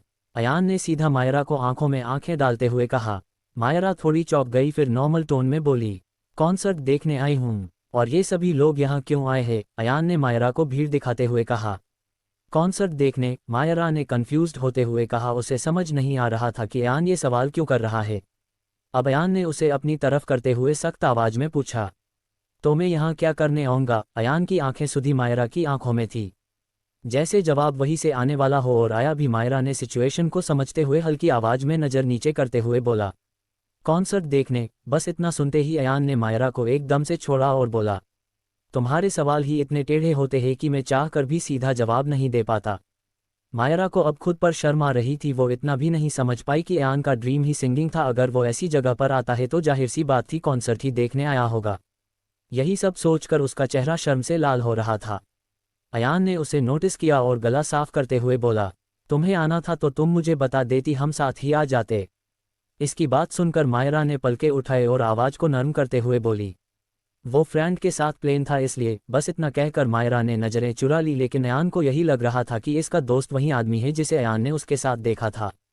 अयान ने उसका नाम जानना चाहता था और पूछने के लिए उसने मुंह खोला ही था कि उसकी नज़र सामने से आ रही त्रिशा पर पड़ी। अयान ने मन ही मन सोचा, लगता है ये मुझे जो ढूंढने आ रही है। अच्छा मैं चलता हूँ, तुम आराम से कॉन्सर्ट एंजॉय करो। ये कहते ही अयान ने पीछे हटने के लिए कदम बढ़ाए। मायरा, जो अभी अभी उससे टकराने के बाद थोड़ी सहज हुई थी, अचानक फिर से सन्न रह गई। उसके चेहरे का भाव बदल गया। उसकी आंखों में साफ झलक रहा था कि वो नहीं चाहती थी कि अयान अभी चला जाए। उसने धीमे स्वर में, लगभग खुद से बुदबुदाते हुए कहा, अभी तो मिले हो और अब जाने की बात कर रहे हो। वो नज़रें झुकाकर खड़ी रही, मानो अपनी निराशा छुपाना चाहती हो। पर अयान वहां से निकल चुका था। जैसे ही अयान मेन गेट से होकर गुजर, वैसे ही किसी में स्टेडियम में कदम रखे। भीड़ में अयान की नज़र उस पर नहीं पड़ी, लेकिन उसकी नज़र मायरा पर पड़ी चुकी थी और वो सीधा उसकी दिशा में गई। क्या हुआ तुझे, ऐसे क्यों खड़ी है, एक लड़की ने मायरा को हिलाते हुए कहा। मायरा ने उसकी ओर देखा, फिर हल्के से मुस्कुराते हुए बोली, कुछ नहीं, बस तेरा वेट कर रही थी। ये लड़की मायरा की बहुत पुरानी दोस्त सौम्या थी। सौम्या म्यूजिक की दीवानी थी और अक्सर मायरा के साथ कॉन्सर्ट देखने जाया करती थी। अच्छा अब चल, सौम्या ने कहा। मायरा ने हाँ में गर्दन हिलाए और अंदर चली गई। दूसरी ओर अयान, जो अभी अभी स्टेडियम से बाहर निकला था, सीधा पार्किंग एरिया की ओर बढ़ा। रात का वक्त था, चारों तरफ हल्की हल्की पीली रोशनी वाले बल्ब जल रहे थे। हवा में थोड़ी ठंडक थी और सन्नाटा ऐसा कि जरा सी आहट भी साफ सुनाई दे रही थी। अयान ने अपनी कार की ओर बढ़ते हुए जेब से चाबी निकाली। जैसे ही उसने कार का दरवाज़ा खोलने के लिए हाथ बढ़ाया, उसके कानों में पीछे से हल्की सी आवाज़ पड़ी। आवाज़ न तो पूरी तरह चीख थी और न ही सामान्य बातचीत, बल्कि एक दबे हुए गुस्से और डर का मिला जुला लहजा था। मुझे जाने दो, मैं तुम्हारे साथ कहीं नहीं जाने वाली। ये किसी लड़की की आवाज़ थी, कांपती हुई और गुस्से से भरी। उसके जवाब में एक भारी और रूखा स्वर गूंजा, अगर जाना ही नहीं था तो मेरे साथ आई ही क्यों थी। ये सुनकर अयान की भौहें सिकुड़ गईं। उसके कदम ठिठक गए। अब तक वो सिर्फ आवाज़ें सुन पा रहा था, लेकिन उसकी बेचैनी बढ़ने लगी। दिल कह रहा था कि कुछ गड़बड़ है। वो सावधानी से धीमे धीमे उन आवाज़ों के पीछे बढ़ा। हर कदम के साथ उसका दिल ज़्यादा तेज़ धड़कने लगा। और फिर जैसे ही वो उस जगह पहुंचा जहां से आवाज़ें आ रही थीं, उसकी आंखें एकदम बड़ी हो गईं। सामने का नज़ारा देखकर उसके पैरों तले ज़मीन खिसक गई। वो लड़की कोई और नहीं बल्कि पिया थी, वही पिया जिसे अयान हमेशा अपनी छोटी बहन की तरह मानता था। उसकी मासूम आंखों में उस वक्त डर और बेबसी साफ झलक रही थी। उसके हाथ पर कसकर पकड़ बनाए खड़ा एक लड़का था, जो देखने से उसी के कॉलेज का स्टूडेंट लग रहा था। पिया अपने कॉलेज के दोस्त के साथ कॉन्सर्ट देखने आई थी, लेकिन यहाँ पर आकर वो उसे होटल चलने की बात कर रहा था। ये सुनते ही पिया ने वापस घर जाना चाहा। उसने जबरदस्ती पिया को ले जाना चाहा और पिया विरोध कर रही थी। लड़के की आंखों में जबरदस्ती और गुस्से की चमक थी, जैसे वह पिया को हर हाल में अपने साथ ले जाना चाहता हो। पिया लगातार छूटने की कोशिश कर रही थी, उसकी कलाई लाल पड़ चुकी थी, लेकिन लड़के की पकड़ ढीली नहीं हो रही थी। ये देखकर अयान का दिल जैसे एक पल को रुक गया। सामने खड़ी उसकी बहन जैसी पिया की बेबस हालत देखकर उसके अंदर गुस्से की आग भड़क उठी। उसके हाथ अपने आप मुट्ठियों में भींच गए और चेहरा सख्त हो गया। अयान से और बर्दाश्त नहीं हुआ। वह झटके से आगे बढ़ा और एक ही झटके में उस लड़के की पकड़ से पिया का हाथ छुड़ा लिया। पिया अचानक आज़ाद हुई तो उसने कांपते हुए अपने हाथ को सीने से लगा लिया। अयान अब पिया के सामने ढाल बनकर खड़ा था। उसके चौड़े कंधे और सख्त खड़ा बदन साफ बता रहा था कि अब पिया तक किसी की नज़र भी नहीं पहुंच सकती। पिया ने जब सिर उठाकर देखा तो उसकी आंखें फटी रह गईं। उसे इस जगह, इस हालात में अयान के होने की बिल्कुल उम्मीद नहीं थी। उसकी आंखों में हैरानी और राहत की लहर एक साथ दौड़ पड़ी। अयान की आंखों में गुस्से की आग जल रही थी। उसने भारी और सख्त आवाज़ में कहा, चुपचाप यहाँ से निकल जा, वरना अंजाम बुरा होगा। लड़का एक पल को पीछे हटा, फिर तिरछी नज़र से अयान को घूरते हुए बोला, और तू कौन होता है बीच में बोलने वाला? हाँ, कौन है तू? अयान ने एक गहरी सांस ली, चेहरा और भी सख्त हो गया। उसने सीधा उस लड़के की आंखों में देखते हुए जवाब दिया, इसका बड़ा भाई। ये शब्द सुनते ही पिया की आंखें भर आईं। आंसू उसके गालों पर धुलकने लगे। वह वहीं खड़ी कांपती हुई, लेकिन दिल के गहराई से सुकून महसूस कर रही थी। उसमें कभी सोचा नहीं था कि अयान उसे अपनी बहन का मान देगा। उस लड़का जैसे ही बड़ा भाई शब्द सुना, उसके चेहरे का रंग उड़ गया। उसकी अकड़ पलक झपकते ही मिट गई। बिना कुछ कहे, झेपते और घबराए कदमों से वह पीछे हटने लगा और अगले ही पल तेजी से वहां से निकल भागा। अब वहां सिर्फ अयान और पिया रह गए। अयान ने एक गहरी सांस छोड़ी और पिया की तरफ देखा। वो अब भी सहमी हुई सी खड़ी थी। तुम ठीक हो? अयान ने पाया से नर्म लहजे में पूछा। पिया ने सिर्फ हाँ में गर्दन हिला दी। कौन था ये लड़का? अयान ने सवाल किया, जिसका जवाब पिया ने थोड़ा ठहरते हुए दिया। वो कॉलेज का दोस्त था, हम कॉन्सर्ट देखने आए थे। ये कहकर पिया चुप हो गई, पर आगे की बात अयान समझ गया। ये सुनते ही अयान ने सख्त अंदाज के साथ एक सांस में बोलना शुरू किया, पिया, ऐसे ही किसी के साथ घूमना फिरना सही नहीं है। बड़ी हो गई हो तुम, समझदारी दिखाना सीखो। हर किसी पर भरोसा करना अच्छा नहीं होता। उसकी आवाज़ में फिक्र थी, लेकिन अंदाज सख्त। पिया चुपचाप उसकी हर बात सुन रही थी। इससे पहले शायद किसी ने उसे इस लहजे में, इस चिंता के साथ नहीं समझाया था। उसके चेहरे पर हल्की ग्लानि भी थी और दिल में एहसास कि अयान ने उसे सही राह दिखाई। अयान ने नोटिस किया कि पिया बिना कुछ कहे सिर झुकाए खड़ी है। उसने अपने गुस्से को और नीचे उतारा और नर्म लहजे में बोला, चलो, मैं तुम्हें घर छोड़ देता हूँ। ये सुनते ही पिया ने धीरे धीरे सिर उठाया और हल्की सी मुस्कान के साथ हाँ में गर्दन हिला दी। अयान मुस्कुराया, मानो एक अनचाहा भाई होने का असली फर्ज निभाने पर उसे भी खुशी महसूस हुई हो। अयान ने कार का दरवाजा खुला और पिया बैठ गई। गाड़ी ने रफ्तार पकड़ी और थोड़ी देर में पार्वती जी का घर आ गया। अयान ने गाड़ी रोकी और पिया की तरफ देखा। चलो, घर आ गया तुम्हारा। पिया ने सीट बेल्ट खोली और मुस्कुराते हुए बोली, आप अंदर नहीं आएंगे? नहीं, रात काफ़ी हो गई, फिर कभी। अयान ने मुस्कुराते हुए इनकार किया। बस 5 मिनट के लिए मम्मी से भी मिल लेना, पिया ने रिक्वेस्ट करते हुए कहा। पर वो तो सो चुकी होंगी, अयान ने सोचते हुए कहा। नहीं, जब तक वो मुझे सुला नहीं देती तब तक नहीं सोती, पिया ने कहा। मतलब? अयान ने पूछा। मतलब जब तक मैं घर नहीं आती वो जगती रहती है। अब आप चलो, पिया ने कहा और बच्चों की तरह उसका हाथ खींचने लगी। अच्छा ठीक है, अयान ने कहा और सीट बेल्ट खोलकर उतर गया। दोनों गाड़ी से उतरे और दरवाजे की ओर बढ़े। पिया ने डोरबेल दबाए। अंदर से चप्पलों की आहट सुनाई दी और कुछ ही पलों में पार्वती जी ने कहते हुए दरवाज़ा खोला। इतनी देर कहाँ लगा देती है तू पिया? लेकिन जैसे ही उनकी नज़र अयान पर पड़ी, वो ठिठक गईं। उनकी आंखें फैल गईं, चेहरे का रंग उड़ने लगा, सांसें तेज तेज चलने लगीं। उनके मन में एक साथ कई सवाल चल रहे थे। उन्हें समझ नहीं आ रहा था कि इतनी रात को अयान उनकी बेटी पिया के साथ कैसे।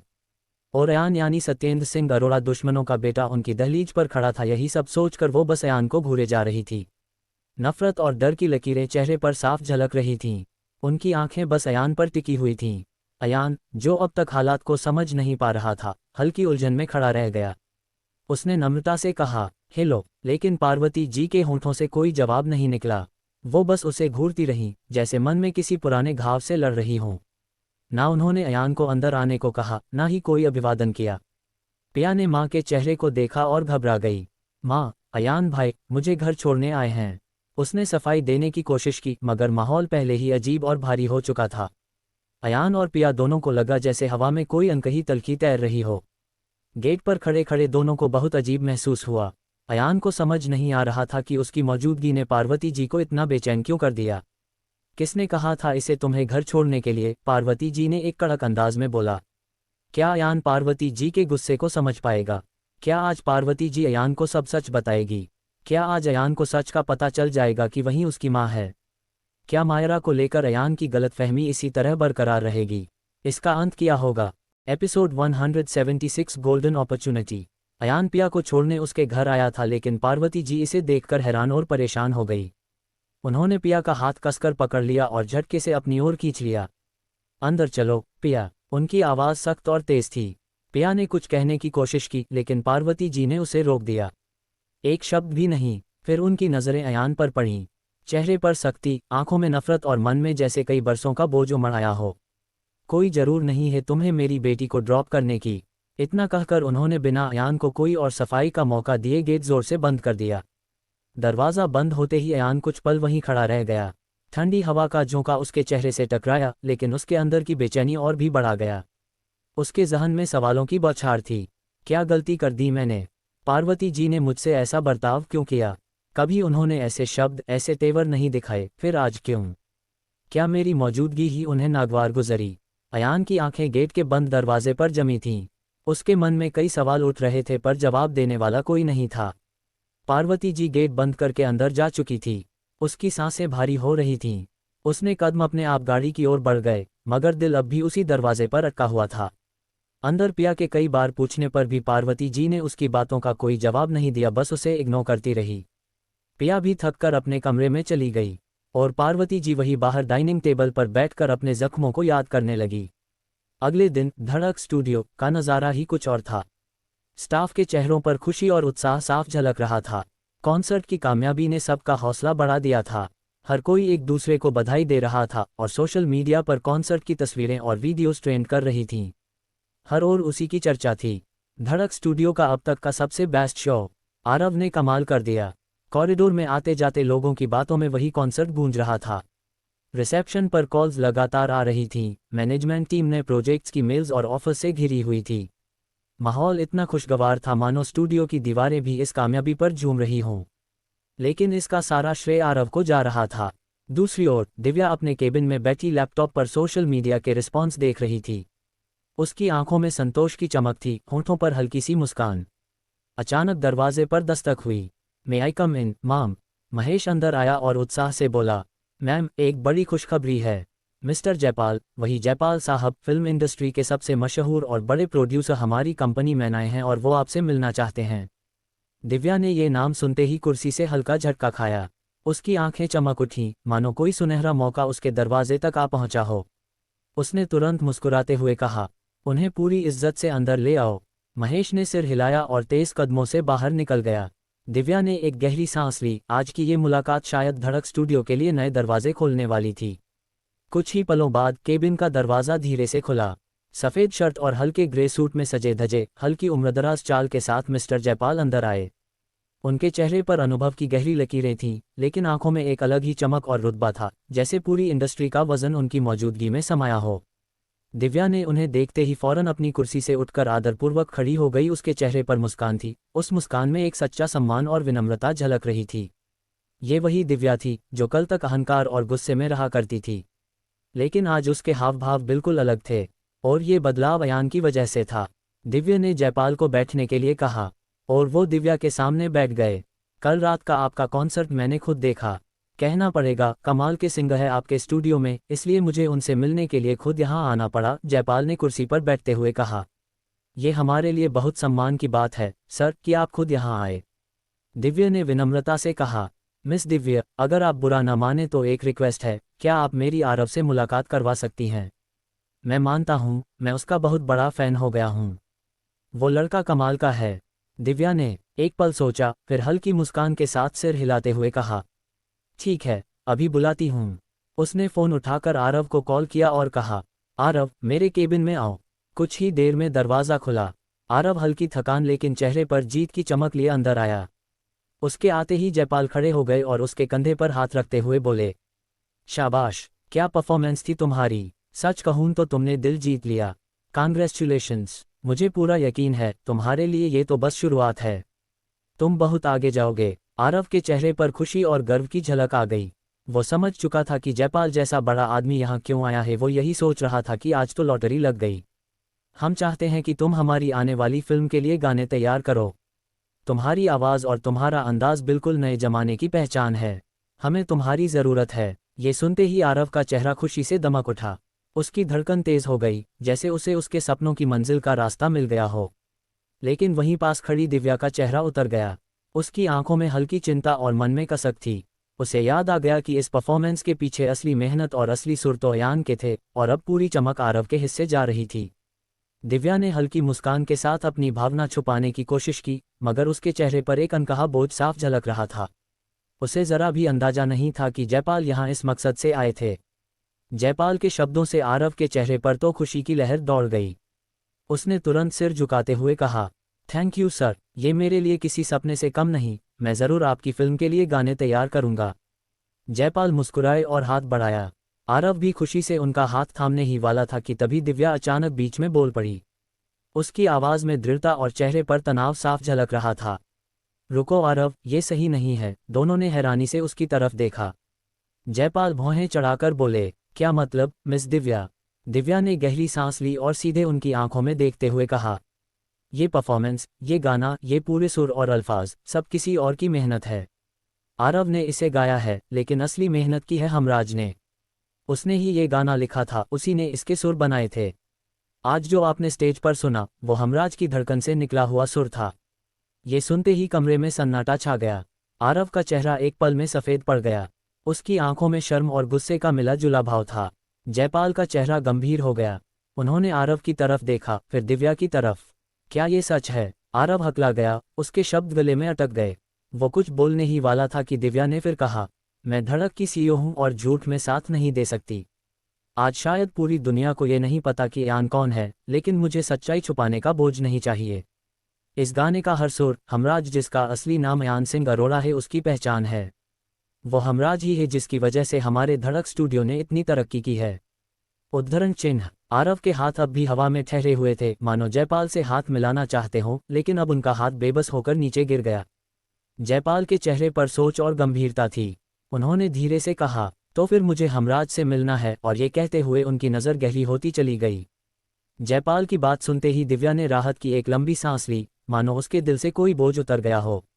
लेकिन वहीं आरव का चेहरा गुस्से और जलन से लाल पड़ चुका था। अंदर ही अंदर उसका खून खौल रहा था। स्टेज पर तालियां मैंने बटोरी, शोहरत मैंने कमाई, पर नाम अयान का लिया जा रहा है। आरव मन भी मन बड़बड़ा रहा था। उसकी आंखें सनकरी हो गईं। होठों पर हल्की सी ऐंठी हुई मुस्कान थी, जिसमें नफरत और बदले का बीज साफ झलक रहा था। आरव चुप रहा, लेकिन उसकी आंखों में साफ लिखा था कि अब वो दिव्या को माफ नहीं करेगा। दूसरी तरफ दिव्या के दिल में भी हलचल थी। वो जानती थी कि पिछले बार उसने अयान के साथ नाइंसाफी की थी, उसकी मेहनत को आरव के नाम पर जाने दिया। पर आज वही गलती दोहराने का सवाल ही नहीं था। उसने तुरंत अपना फ़ोन उठाया और एक पल भी देर किए बिना अयान का नंबर डायल किया। उसकी उंगलियां कांप रही थीं, लेकिन आवाज़ में ठहराव था। अयान, तुरंत मेरे केबिन में आओ, तुम्हें किसी से मिलाना है, दिव्या ने नॉर्मल टोन में कहा। फ़ोन रखते हुए उसके चेहरे पर दृढ़ता थी। उसने खुद से बुदबुदाया, पहले भी मैंने एक गलती की थी, लेकिन दूसरी बार तुम्हारे साथ नाइंसाफ़ी नहीं कर सकती अयान। अब वक्त है कि तुम्हारी मेहनत का फल तुम्हें ही मिले। थोड़ी देर बाद केबिन का दरवाज़ा धीरे से खुला और अंदर अयान दाखिल हुआ। उसके कदमों की आहट से सबकी नज़रें उसकी ओर मुड़ गईं। आरव की आंखों में एक जलती हुई चिंगारी थी, वहीं दिव्या के चेहरे पर राहत की लकीरें और जयपाल के चेहरे पर हल्की सी उत्सुकता। जयपाल तुरंत उठकर अयान की तरफ बढ़े और मुस्कुराते हुए बोले, अयान सिंह अरोड़ा उर्फ हमराज, तुम्हारी लिखी लाइनों में जान है, पर मुझे ये समझ नहीं आ रहा है कि तुम्हारे साथ। ये कहकर अचानक उनकी मुस्कान गायब हो जाती है और नज़रें दिव्या पर टिक जाती हैं। मिस दिव्या, मुझे आपसे ये उम्मीद बिल्कुल नहीं थी। आप इस कंपनी की सीईओ हैं और फिर भी आपने अपने एक जूनियर आर्टिस्ट के साथ ऐसी हरकत की। उसकी पहचान छुपाए। आप जानती हैं यह इंडस्ट्री कितनी साफ सुथरी होनी चाहिए। अगर सच्चाई बाहर निकलती तो धड़क की इमेज को धक्का लग सकता था। जयपाल ने अयान को पहली बार देखा था, उन्हें लग रहा था जूनियर आर्टिस्ट होने की वजह से दिव्या ने ये चाल चली थी। दिव्या की आंखें झुकी हुई थीं। वो खामोशी से सब सुन रही थी, क्योंकि दिल की गहराई से जानती थी कि जयपाल गलत नहीं कह रहे। उसकी सांसें तेज थीं और उसके चेहरे पर ग्लानि साफ झलक रही थी। तभी अयान ने एक लंबी सांस ली और आगे बढ़कर कहा, सर, आप गलत समझ रहे हैं। दिव्या मैम ने मेरी पहचान छुपाई क्योंकि हालात ही कुछ ऐसे थे। उद्धरण चिन्ह। ये सुनकर जयपाल की भौहें सिकुड़ गईं। उनकी आंखों में उलझन और हैरानी साफ झलक रही थी। क्या कहना चाहते हो अयान? कौन से हालात? अयान ने अपनी नज़रें झुका लीं और फिर धीरे धीरे कहा, मुझ पर उदयपुर में हुए ब्लास्ट का इल्ज़ाम है। कई लोगों की जान चली गई थी उस हादसे में और नाम मेरा आया। हालांकि मैं बेगुनाह हूं, पर हालात ऐसे बने कि हर कोई मुझे ही गुनहगार मान बैठा। अयान ने दर्द भरे लहजे में कहा। ये सुनते ही कमरे की हवा भारी हो गई। जयपाल की आंखें चौड़ी हो गईं, चेहरा पूरी तरह सदमे में था। उनके कदम अनजाने में पीछे हट गए। क्या, उदयपुर ब्लास्ट? और तुम? उनके होंठ सूखने लगे, माथे पर पसीने की बूंदें उभर आईं। वो गहरी उलझन में थे। एक तरफ उनकी आंखों के सामने खड़ा टैलेंटेड अयान और दूसरी तरफ उसकी काली छाया में लिपटी हुई आरोपों की कहानी। कमरे का माहौल इतना भारी था कि पिंग गिरने की आवाज़ भी सुनाई दे सकती थी। आरव के होंठों पर हल्की सी तिरछी मुस्कान खेल रही थी, मानो उसके दिल में कोई जीत की घंटी बज रही हो। जयपाल उलझनों में फंस गए थे। उन्होंने मन ही मन बोलना शुरू किया, अब समझ नहीं पा रहा हूं क्या मैं इस लड़के को अपनी फिल्म के लिए गाने लिखने दूं या नहीं। टैलेंट इसका है, लेकिन इसके नाम से हमारी फिल्म और हमारी इमेज को क्या नुकसान होगा, ये सोचने वाली बात है। क्या जयपाल अयान को मौका देंगे? क्या इनकी कोई शर्तें होंगी? क्या अयान को इनकी शर्तें मंजूर होंगी? क्या आरव में इसका कोई रोल होगा? क्या आरव अयान के लिए मुश्किल खड़ी करेगा? क्या ये गोल्डन अपॉर्चुनिटी अयान की किस्मत बदल देगी?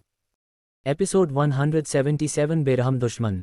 जब जयपाल को पता चला कि कॉन्सर्ट में गया गाना आरव का नहीं बल्कि अयान का बनाया हुआ था, तो उनकी परेशानी बढ़ गई। वो फैसला नहीं कर पा रहे थे कि अयान को अपनी फिल्म में गाने लिखने का मौका दे या नहीं। काफ़ी देर सोच विचार के बाद जयपाल ने अयान की तरफ देखकर आह भरते हुए बोले, अयान, तुम में टैलेंट है, इसमें कोई शक नहीं। तुम्हारे लिखे बोल और तुम्हारी धुन सीधे दिल को छूते हैं, लेकिन तुम्हारे नाम पर लगे दाग इतने गहरे हैं कि अगर हम सीधे तुम्हें सामने लाए तो हमारी फिल्म पर भी सवाल उठेंगे। ये सुनते ही अयान की आंखों में निराशा और बेचैनी झलक गई। दिव्या चुपचाप खड़ी थी, जैसे हर शब्द उसके दिल पर चोट कर रहा हो। आरव के चेहरे पर अब भी वही तिरछी मुस्कान थी। तभी अचानक जयपाल ने अपनी आवाज़ का स्वर बदला, उसमें एक नई दृढ़ता और रणनीति झलक रही थी। लेकिन टैलेंट को छुपाया भी नहीं जा सकता, इसलिए अयान, तुम मेरी फिल्म के लिए गाने लिखोगे? अयान और दिव्या दोनों ने हैरानी से उनकी तरफ देखा।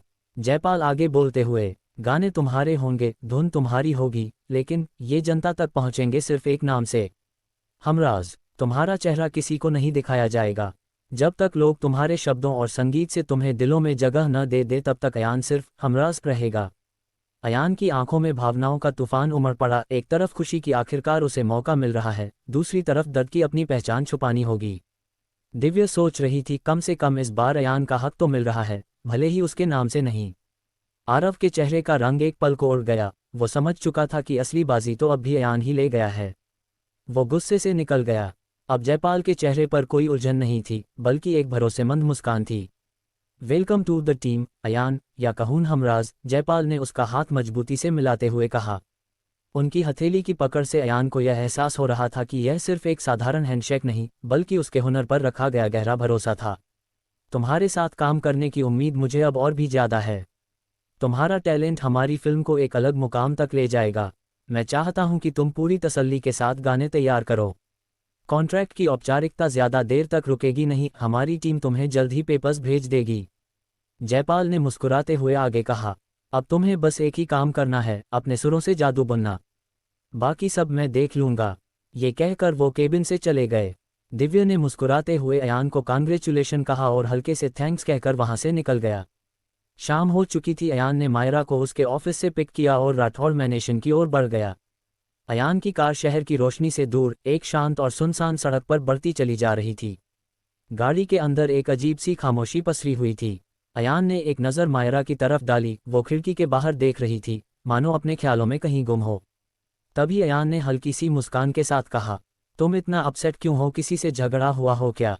नहीं हुआ तो नहीं है, पर मन के रहा है, मायरा ने आह भरते हुए कहा। कल कॉन्सर्ट में अयान उसे देखते के साथ ही वहां से निकल गया था। ये बात उसे बिल्कुल अच्छी नहीं लगी थी और वो अयान से नाराज थी। क्या करने का मन कर रहा है? अयान ने हैरानी से पूछा। झगड़ा करने का, मायरा ने बिना उसकी तरफ देखते हुए बोला।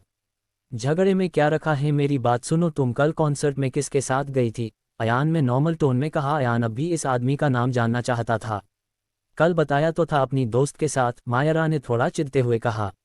नाम क्या है तुम्हारी दोस्त का? अयान के इस सवाल से मायरा को थोड़ा अजीब लगा और उसने अयान की तरफ मुंह करते हुए बोला, तुम्हें इतना इंटरेस्ट क्यों है मेरी दोस्त में?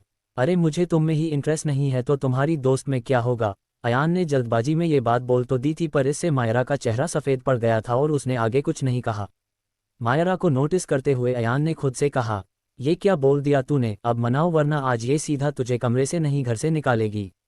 अयान ने गला साफ किया और मायरा की तरफ देखते हुए बोला, तुम मेरी वजह से उस दिन हमराज से नहीं मिल पाई थी, कोई बात नहीं, कम से कम उसके गाने ही सुन लो। उसने माहौल को हल्का करने के लिए धीरे से म्यूजिक ऑन किया। कार के स्पीकर से हमराज के गाए वो गाने गूंजने लगे जो स्टूडियो में रिकॉर्ड हुए थे। आवाज़ में इतना दर्द और सुकून था कि दिल को सीधे छू जाए। मायरा ने अयान की ओर देखा, फिर धीरे से अपनी आंखें बंद कर लीं। जैसे जैसे धुन उसके कानों में उतरती गई, उसका चेहरा सुकून से भरता चला गया। वो गुनगुनाहट में खोकर झूला झूलती हवा की तरह सिर हल्का हल्का हिलाने लगी। अयान ड्राइव करते हुए एक पल के लिए उसे देखने से खुद को रोक नहीं पाया।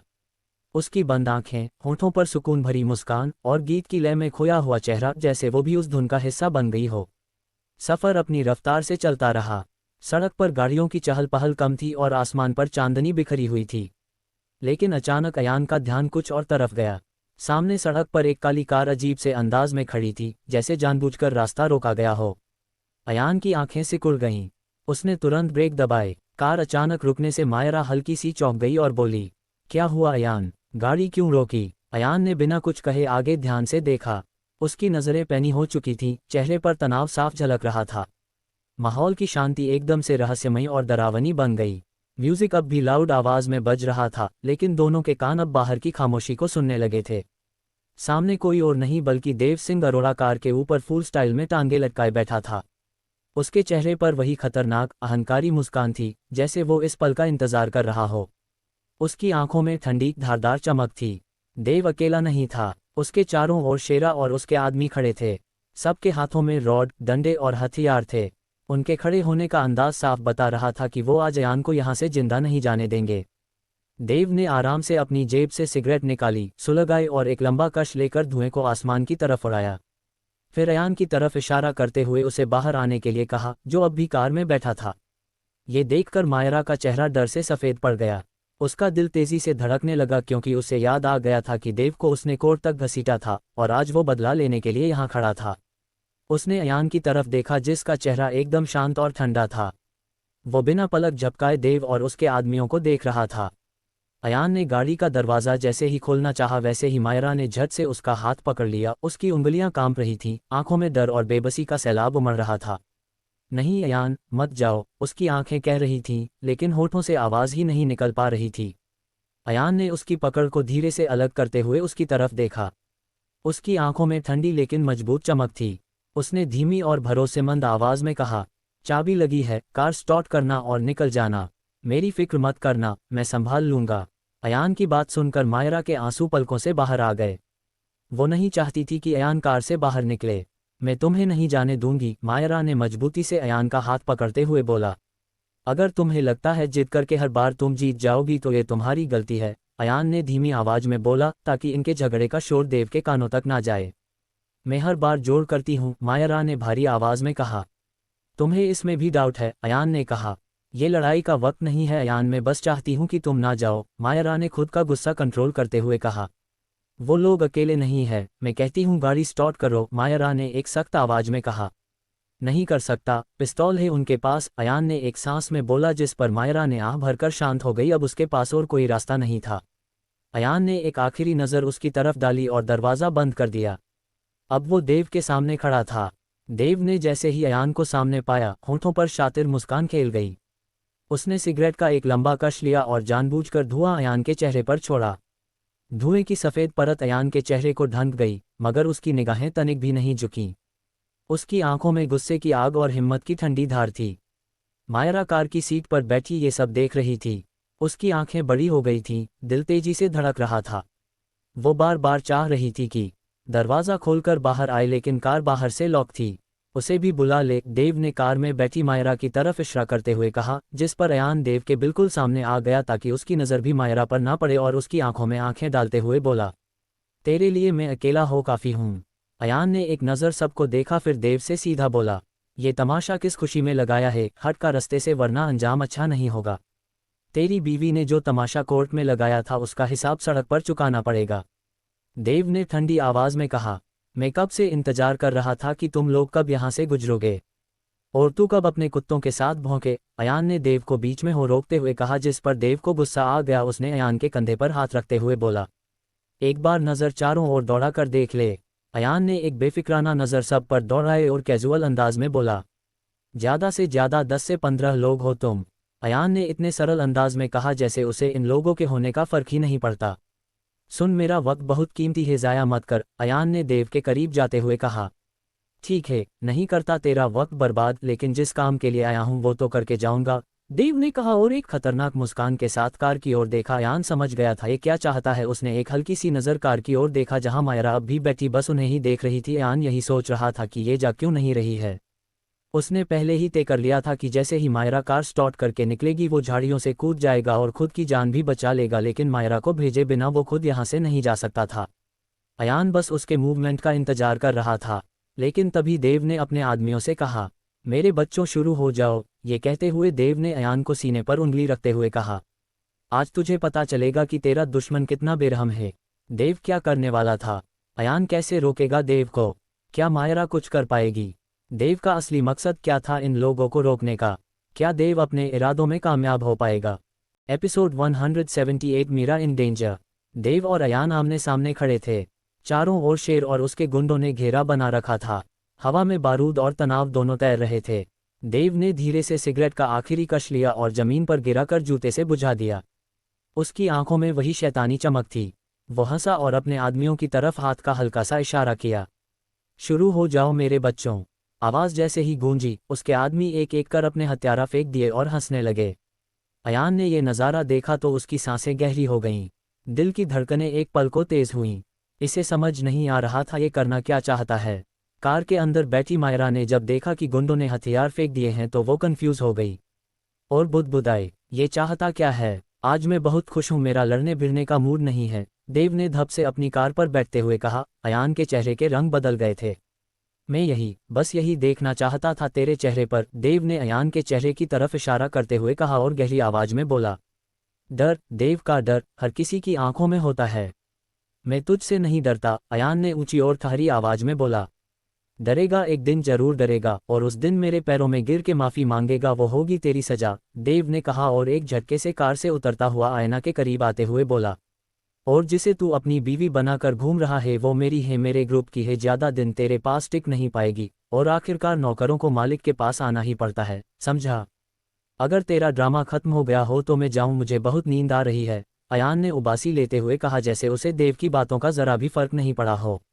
लेकिन इसकी बात पर इस बार देव को गुस्सा नहीं आया, बल्कि उसमें एक तीखी स्माइल के साथ कहा, जा, लेकिन आज रात तू चैन से सो नहीं पाएगा, आज से तुझे पता चलेगा कि देव के नाम का डर क्या होता है। अब अयान इसकी बकवास सुनकर थक चुका था, उसने भी देव को धमकी देते हुए कहा, आज से तू भी अपने दिन गिनना शुरू कर दे, क्योंकि वो दिन दूर नहीं जब तू जेल की सलाखों के पीछे गिन गिन कर अपने दिन कटेगा। दोनों ने एक दूसरे को धमकी दे दी थी, लेकिन देखना यह था कि इन दोनों में कौन अपनी बात पर कायम रहता है। अयान देव के सामने कुछ देर तक ठहरा रहा। दोनों की आंखों में नफरत और घमंड की चिंगारियां टकरा रही थीं। माहौल में तनाव ऐसा था कि हवा भी भारी लगने लगी। लेकिन अचानक अयान ने हल्की सी गहरी सांस ली और चेहरे पर एक तेज ठंडी मुस्कान लाते हुए धीरे से बोला, गुड नाइट देव। उसके लहजे में कोई डर नहीं था, बल्कि ऐसा लगा जैसे किसी शिकारी ने दूसरे शिकारी को उसके ही खेल में मात दे दी हो। अयान सीधे अपनी कार की तरफ बढ़ा। मायरा, जो अंदर से कांप रही थी, उसकी आंखों में राहत और डर दोनों का मिला जुला रंग था। अयान ने दरवाज़ा खोला, आराम से सीट पर बैठा, गाड़ी स्टार्ट की और बिना पीछे देखे वहां से निकल पड़ा। गाड़ी की लाल रोशनी धीरे धीरे अंधेरे रास्ते में गायब हो गई। देव ने जाते हुए अयान को ठंडी निगाहों से देखा, होठों पर एक खतरनाक मुस्कान उभर आई। फिर उसने पास खड़े शेरा की तरफ हल्का सा इशारा किया। शेरा ने सिर झुकाकर हामी भरी और तुरंत कुछ कदम पीछे हटकर अपने आदमियों के बीच चला गया, मानो अगले कदम की तैयारी में हो। खेल अभी शुरू हुआ है अयान, गुड नहीं बैड नाइट। मायरा बाथरूम के आईने के सामने खड़ी थी। नल का ठंडा पानी बार बार उसके चेहरे पर गिर रहा था, लेकिन देव का वो खतरनाक चेहरा, वो जहरीली मुस्कान उसकी आंखों के सामने से हट ही नहीं रहा था। उसके दिल की धड़कनें अब भी तेज थीं। उसने एक लंबी सांस खींची, तौलिए से चेहरा पोंछा और धीरे धीरे कमरे से बाहर आए। बाहर अयान हमेशा की तरह बेफिक्र सा बेड पर बैठा था। उसकी गोद में लैपटॉप खुला हुआ था और उंगलियां लगातार कीबोर्ड पर चल रही थीं। कमरे में टेबल लैंप की हल्की रोशनी थी और अयान उसी में पूरी तल्लीनता से काम कर रहा था। मायरा का गुस्सा उसके चेहरे से साफ झलक रहा था। वो थोड़े चिढ़ते हुए अंदाज में बोली, तुम्हें जरा भी फिक्र नहीं है न अपनी जान की? मैंने साफ मना किया था कि कार से मत उतरना, लेकिन फिर भी तुम देव के सामने चले गए। तुम सोच भी सकते हो अगर वो पलट कर कुछ कर देता तो क्या होता? अयान ने लैपटॉप स्क्रीन से नज़र हटाए बिना बहुत ठंडे और सधे हुए लहजे में कहा, अगर मैं नहीं उतरता मायरा, तो वो मुझे कमज़ोर समझता, और कमज़ोरी का फ़ायदा वो हर बार उठाता। मायरा के होंठ कांपे। उसके गुस्से में अब दर्द शामिल हो गया था। उसकी आंखों में एक हल्की नमी उतर आई। वो धीमी लेकिन टूटी हुई आवाज़ में बोली, कमज़ोर समझ लेता तो समझ लेता, लेकिन अगर तुम्हें कुछ हो जाता तो मेरा क्या होता? ये कहते ही उसकी आवाज़ गले में अटक गई, जैसे शब्द खुद उसके सीने में बंद हो गए हों। दोनों के बीच कुछ पल के लिए गहरी खामोशी छा गई। अयान ने पहली बार उसकी ओर देखा। मायरा ने जल्दी से नज़रें झुका लीं, क्योंकि वो जानती थी वो और अयान तो तलाक के कागजात पर दस्तखत करने की कगार पर खड़े हैं। ऐसे में ये लफ्ज़ उसके दिल की सच्चाई उगल चुके थे। ज़्यादा मत सोचो और सो जाओ, अयान ने एकदम बेजान सी आवाज़ में कहा और बेड से उतर गया। उसने तकिया उठाकर सोफे पर फेंका और खुद भी वहां जाकर लेट गया। लेकिन मायरा की बेचैनी कम होने का नाम ही नहीं ले रही थी। उसके कदम अपने आप कमरे में इधर उधर घूमते जा रहे थे। कभी खिड़की तक जाती, कभी ड्रेसिंग टेबल के पास खड़ी हो जाती, फिर बेचैन होकर वापस लौट आती। उसकी सांसें तेज थीं और चेहरे पर साफ लिखा था कि देव का डर अब तक पीछा नहीं छोड़ रहा। अयान सोफे पर लेटे लेटे सब देख रहा था। पहले उसने नज़रअंदाज करने की कोशिश की, लेकिन जब मायरा का यूं चक्कर काटना बढ़ता ही गया तो वो झुंझलाहट भरे अंदाज में उठ खड़ा हुआ। उसने एक झटके से मायरा का हाथ पकड़ा और उसे बेड पर बैठा दिया। उसकी पकड़ इतनी मजबूत थी कि मायरा उसके सामने चुपचाप बैठ गई। अयान ने बिना कुछ कहे उसके पैर उठाए, बेड पर सीधा रखा और ब्लैंकेट उसके ऊपर डाल दी। मायरा उसे हैरान आंखों से देख रही थी। वो चाहती थी कुछ कहे, लेकिन शब्द जैसे उसके गले में अटक गए। अयान उसके करीब झुक आया। उसकी गहरी आवाज़ में वो बोला, हमराज का गाना अधूरा रह गया था, सुन लो नींद आ जाएगी। ये कहते हुए उसने धीरे से उसके कानों में हेडफोन लगा दिए। मायरा पहले तो हिचकी, उसका चेहरा साफ कह रहा था कि वो इस वक्त कुछ सुनना नहीं चाहती, लेकिन जैसे ही धुन उसके कानों में गूंजी, उसके पूरे बदन में जैसे एक सुकून उतर आया। पलकों पर छाई बेचैनी धीरे धीरे पिघलने लगी। उसकी सांसें सामान्य होने लगीं। वो अपनी आंखें बंद कर उन सुरों को महसूस करने लगी। कुछ ही पलों में कमरे का सन्नाटा बदलकर एक रूहानी सुकून में तब्दील हो गया। अयान उसके चेहरे की तरफ देखता रहा। मायरा का तनाव मिटता देख उसकी आंखों में भी एक अनकहा सुकून उतर आया। लेकिन वो कुछ बोला नहीं, बस चुपचाप उठकर सोफे पर लौट गया, जैसे उसका काम सिर्फ मायरा को चैन देना था, न कि अपना हक जताना।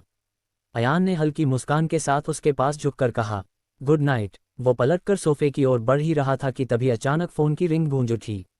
मायरा आंखें बंद किए अब भी गाने में डूबी थी। उसे बिल्कुल भी एहसास नहीं हुआ कि उसका फ़ोन बज रहा है। हेडफोन कानों में लगे होने के कारण धुन के अलावा उसे और कुछ सुनाई ही नहीं दे रहा था। अयान ने ठहरकर उसकी तरफ देखा। फ़ोन बेड पर रखा था, स्क्रीन पर अननोन नंबर चमक रहा था। अयान के माथे पर हल्की शिकन आई। ये वही नंबर था जो पहले भी एक दो बार आया था। उसने धीरे से फ़ोन उठाया और बड़ी सावधानी से बाहर निकलते हुए बालकनी की ओर बढ़ गया।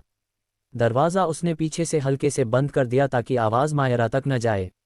बालकनी में आते ही ठंडी हवा का झोंका उसके चेहरे से टकराया, लेकिन अयान का ध्यान सिर्फ फ़ोन पर था। उसने बहुत धीमी आवाज़ में रिसीव बटन दबाते हुए कहा, हेलो, कौन है? उसकी आवाज़ में सख्ती भी थी और एहतियात भी। फ़ोन पर कुछ पल सन्नाटा छाया रहा।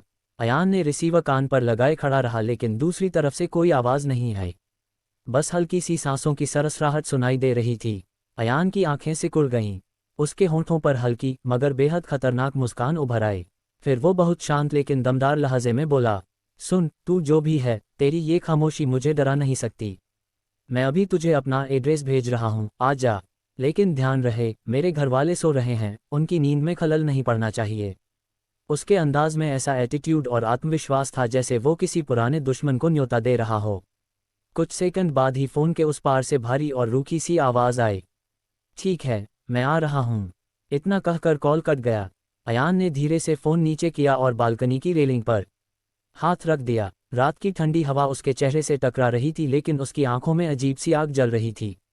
उसने गहरी सांस छोड़ी और आसमान की ओर देखा। चांद की हल्की रोशनी उसके चेहरे पर पड़ रही थी और उसके स्टील जैसे हाव भाव उसे और भी डरावना बना रहे थे। उसकी उंगलियां रेलिंग पर कसकर जकड़ी हुई थीं। चेहरे पर एक चिकनी शातिर मुस्कान फैल गई, ऐसी मुस्कान जिसमें चुनौती भी थी और एक खतरनाक सुकून भी। मानो अयान कह रहा हो, ये खेल मेरे नियमों से चलेगा। राठौर मैंशन उस वक्त पूरी तरह सन्नाटे में डूबा हुआ था। बड़े बड़े झूमर बंद हो चुके थे। सारे घरवाले गहरी नींद में थे, बस अयान की तेज चालों की आहट गलियारों में गूंज रही थी। उसकी आंखें चौकन्नी थीं, कदम बेहद नपे तुले। वो हॉल से होते हुए सीढ़ियों पर चढ़ा, फिर एक एक कमरे के बाहर ठहरकर सावधानी से इधर उधर निगाहें दौड़ाता। उसके कान हल्की से हल्की आहट पकड़ने की कोशिश में और तेज हो गए थे। और तभी लॉन की खिड़की से अंदर झांकती परछाई अयान की नज़र में आ गई।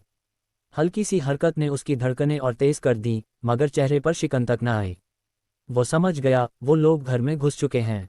अयान ने धीरे से अपनी सांसें काबू की और दीवार की ओट में जाकर खड़ा हो गया।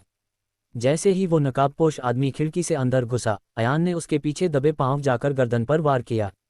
आदमी एक हल्की कराह के साथ वहीं जमीन पर बेहोश हो गया। अयान ने उसे खींचकर पर्दे के पीछे छुपा दिया। चेहरे पर वही दमदार ठंडक बरकरार थी। अब वो और भी सतर्क हो गया। किचन के पास से गुजरते हुए उसे आहट सुनाई दी। सामने से एक और आदमी धीरे धीरे बढ़ रहा था।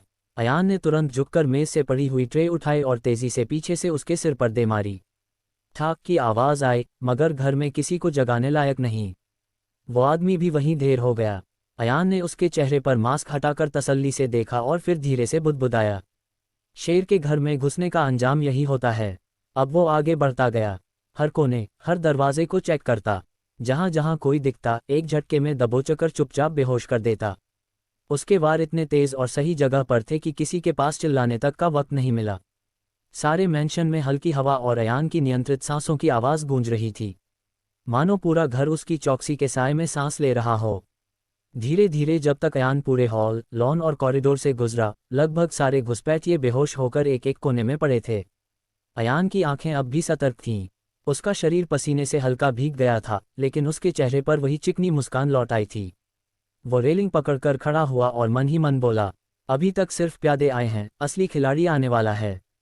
अयान खामोशी से खड़ा ही था कि उसकी नज़र किचन में जाती मीरा और पड़ी। उसने सीढ़ियों से उतरता हुआ खुद से कहा, मीरा, तुम बाहर क्यों आए? मीरा का क्या होगा? क्या अयान उसे बचा पाएगा? अब कौन आने वाला था? इसके पीछे असली खिलाड़ी कौन था? क्या ये देव का आदमी थे? एपिसोड 179 मीरा का प्लेन।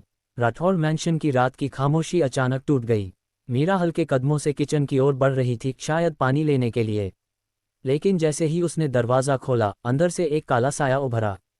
अयान मीरा के पास भारी कदमों से आ ही रहा था, लेकिन तभी मीरा की जोरदार चीख पूरे हॉल में गूंज उठी। उस चीख की आवाज़ इतनी तेज थी कि मायरा को छोड़कर पूरा घर हिल गया। रमन अपनी चादर फेंकते हुए कमरे से बाहर दौड़े, शांति आंखें मलती हुई सीढ़ियों से नीचे उतरी, और रोहित ने तो दरवाज़ा झटके से खोला और चिल्लाया, क्या हुआ? ये शोर कैसा है? पर मायरा के कानों में अब भी हेडफोन थे। वो अपनी दुनिया में हमराज का अधूरा गाना सुन रही थी, इसलिए उसे कुछ सुनाई नहीं दिया। उधर मीरा का हाथ पकड़कर घुसपैठिया उस पर वार करने ही वाला था कि अचानक पीछे से अयान ने उसकी कलाई दबोच ली। उसकी पकड़ इतनी मजबूत थी कि गुंडे की उंगलियां छटक कर वहीं लटक गईं। अयान ने बिना एक पल गंवाए उसे धक्का मारकर दूर फेंक दिया। मीरा सहमी हुई पीछे हट गई। उसकी आंखों में आंसू और चेहरे पर मौत का डर साफ झलक रहा था। मीरा, पीछे रहो, अयान ने उसके आगे आते हुए कहा। लेकिन जैसे ही हॉल की लाइट्स ऑन हुई, बाकी गुंडे जो अब तक अंधेरे में छुपे थे, सब एक साथ अयान पर टूट पड़े। पूरा घर स्तब्ध था। रमन, शांति और रोहित अपनी आंखों पर यकीन नहीं कर पा रहे थे। उनके सामने अयान अकेला चारों तरफ से घिरे हुए गुंडों से भिड़ रहा था। कभी एक को घूंसा मारता, कभी दूसरे की लात को हवा में रोककर उसे पलट देता, कभी किसी को दीवार से दे मारता। उसके मूवमेंट इतने तेज और सटीक थे कि हर कोई दंग था। लेकिन साथ ही उनके दिलों में सन्नाटा और डर फैल चुका था। शांति के होंठ कांप रहे थे। वो रोहित से धीमी आवाज में बोली, ये तमाशा हमारे घर में कैसा लगा है? रमन बस चुपचाप खड़ा देख रहा था। उसकी आंखों में गहरी हैरानी और सवालों का तूफान था। और इसी अफरातफरी के बीच अयान हर वार को झेलते हुए भी मीरा की ढाल बनकर उसे बचा रहा था। अब गुंडे अपनी जगह से उठकर तेजी से भाग रहे थे। अयान इन्हें रोककर पूछना चाहता था, लेकिन पूरा परिवार सामने खड़ा था। वो चाहकर भी किसी का पीछा नहीं कर पाया। हर तरफ अफरा तफरी मची थी। लाइट जल चुकी थी और सबकी निगाहें अब अयान पर थीं, जिसकी सांसें तेज चल रही थीं और हाथों पर चोट के निशान साफ नजर आ रहे थे। रमन आगे बढ़कर उसके पास आए, लेकिन उनकी आंखों में घबराहट और फिक्र का मिला जुला रंग था। ये सब क्या है? कौन थे ये लोग? रमन ने नर्म लहजे से बोला ही था कि पीछे से शांति ने एक कड़े और ठंडे लहजे में पूछा, ये सब क्या हो रहा है अयान? घर में गुंडे कैसे आ गए? जरूर ये तुम्हारी कारस्तानी होगी। उनकी आवाज में घर की मालिकिन की सख्ती और सवालों का रौब था। अयान कुछ कह पाता उससे पहले ही मीरा भागकर उसके पास आई। उसकी आंखों में आंसू भरे थे और वह कांपते हाथों से अयान की चोट को देख रही थी। मम्मी, रुक जाए, अभी सवाल मत कीजिए। देखिए ना, अयान को चोट लगी है, उसने रोते हुए कहा और अयान के कंधे को संभालने लगी। तभी मीरा नज़र चारों ओर घूमी। उस पूरे हंगामे के बीच उसे मायरा कहीं दिखाई नहीं दे रही थी। वो हैरान थी कि इतनी बड़ी घटना घर में हुई और मायरा अब तक बाहर क्यों नहीं आई। मीरा का सब्र अब टूट गया। उसने गुस्से और ताने से भरी आवाज में कहा, वाह, सच में वाह, इतना सब हो गया घर में, गुंडे घुस आए, अयान जान पर खेल गया, और मैडम आराम से सो रही हैं। इन्हें तो कोई फर्क ही नहीं पड़ता। उसके शब्द हवा में तीर की तरह गूंजे। शांति ने भी एक पल के लिए भौहें चढ़ाई, मानो वे भी मीरा की बात से सहमत हों। वो इसे अपना पति कहती है और उसे जरा भी खबर नहीं है कि अगर उसका पति कमरे में नहीं है तो कहाँ है। मीरा ने शांति के पास आते हुए बोला। शांति कुछ कहना चाहती थी पर कहते हुए रुक गई। लेकिन सिर्फ अयान जानता था सच्चाई। उसने गहरी सांस लेते हुए मीरा की तरफ देखा। उसकी आंखों में थकान थी, लेकिन लहजा बहुत शांत था। नहीं मीरा, मायरा को कुछ पता ही नहीं चला। वो अपने कमरे में थी और उसके कानों में हेडफोन लगे हुए थे। उसे इस सब का अंदाज़ा भी नहीं है। ये सुनकर मीरा और चिढ़ गई और बिना कुछ कहे अपने कमरे की तरफ भगती हुई चली गई। उसे अयान का मायरा की तरफदारी करना बिल्कुल पसंद नहीं था। अयान थका हारा चोटिल कदमों से मायरा के कमरे तक आया। उसने धीरे से दरवाज़ा खोला तो हल्की रोशनी कमरे में फैली हुई थी। मायरा बेफिक्री से सो चुकी थी। उसके चेहरे पर मासूम सी शांति थी, मानो उसे बाहर हुए हंगामे की कोई खबर ही न हो। हेडफोन अब भी उसके कानों में लगे थे और म्यूजिक धीमी आवाज में बज रहा था। अयान कुछ देर वहीं खड़ा उसे देखता रहा। उसके होंठों पर हल्की मुस्कान आई। सही है, कम से कम इसे सुकून की नींद तो मिली। वह धीरे धीरे पास आया और बहुत एहतियात से मायरा के कानों से हेडफोन निकाले, फिर उन्हें साइड टेबल पर रख दिया। एक पल को उसने उसके माथे को देखा, जैसे ये यकीन करना चाहता हो कि वह सच में नींद में है न। इसके बाद वह चुपचाप सोफे पर आकर लेट गया। उसके थके शरीर को नींद ने जल्दी अपनी गिरफ्त में ले लिया। अगली सुबह डाइनिंग टेबल पर पूरा परिवार मौजूद था। रोहित, रमन और शांति की आंखों में रात की बेचैनी अब भी ताज़ा थी। लेकिन सामने मायरा ताजगी और मुस्कुराहट से भरे मूड में बैठी थी। उसने फ्रेश होकर नाश्ता शुरू किया था और हल्के फुल्के अंदाज में बातें कर रही थी, मानो कल रात कुछ हुआ ही न हो। उसकी मासूमियत और बेखबरी सबको चुभ रही थी। रोहित और शांति ने एक दूसरे को देखा लेकिन कुछ नहीं बोले। तभी मीरा गुस्से में डाइनिंग हॉल में दाखिल हुई। उसकी आंखों में अब भी रात का डर और गुस्सा भरा था। वह सीधे मायरा के पास आकर बोली, मजे कर रही हो? रात को पता भी है क्या हुआ था? जब हम सब जान पर खेल रहे थे तुम आराम से सो रही थी। मायरा चौंकी। उसके हाथ में पकड़ा चम्मच रुक गया। उसने हैरानी से इधर उधर देखा और अपनी जगह से खड़ी हुई, फिर धीमी आवाज में कहा, क्या हुआ था रात को? मीरा और भी भड़क गई। पूरे घर में गुंडे घुसे थे। अयान अकेला उनसे लड़ रहा था और तुमको इतनी भी खबर नहीं? तुम्हें तो परवाह ही नहीं किसी की। मायरा अवाक रह गई। उसके चेहरे का सारा ताजगी भरा रंग पल भर में उतर गया। उसकी आंखों में डर और बेचैनी उतर आई। गुंडों के नाम सुनते ही उसे पहला ख्याल देव का आया। एक बताओ, तुम्हें होश है कि तुम्हारा पति रात को उठकर कहाँ जा रहा है? उसे किसी चीज की जरूरत है या नहीं, इन सब का ख्याल रखती हो तुम? मीरा ने कड़क अंदाज में बोला। मेरी माँ मत बनो, मायरा ने मुंह घुमाते हुए गुस्से में बोला, जिस पर मीरा और चीड़ गई और सीधा अयान से बोली, तुमने इस लड़की से शादी करके बहुत बड़ी गलती की है। पर अयान ने कोई जवाब नहीं दिया। इसलिए मीरा वापस मायरा की तरफ मुड़ी और उस पर बरसना शुरू हो गई। मीरा का गुस्सा थम ही नहीं रहा था। वह लगातार मायरा पर बरस रही थी। तुम्हें तो किसी की फिक्र ही नहीं, अपनी ही दुनिया में रहती हो। तुम्हें किसी भी रिश्ते की कोई परवाह नहीं है, न घर की न अपने पति की। मेरे पापा ने बहुत सही फैसला लिया था तुम्हें इस घर से निकालकर। आखिरी शब्द मायरा को तीर की तरह चुभ गए। मीरा की आवाज़ पूरे डाइनिंग हॉल में गूंज रही थी। मायरा का चेहरा धीरे धीरे उतरता जा रहा था। उसकी आंखों में झुंझलाहट और बेबसी साफ दिख रही थी। लेकिन उससे पहले कि वह कुछ कह पाती, अयान अचानक अपनी कुर्सी से उठ खड़ा हुआ।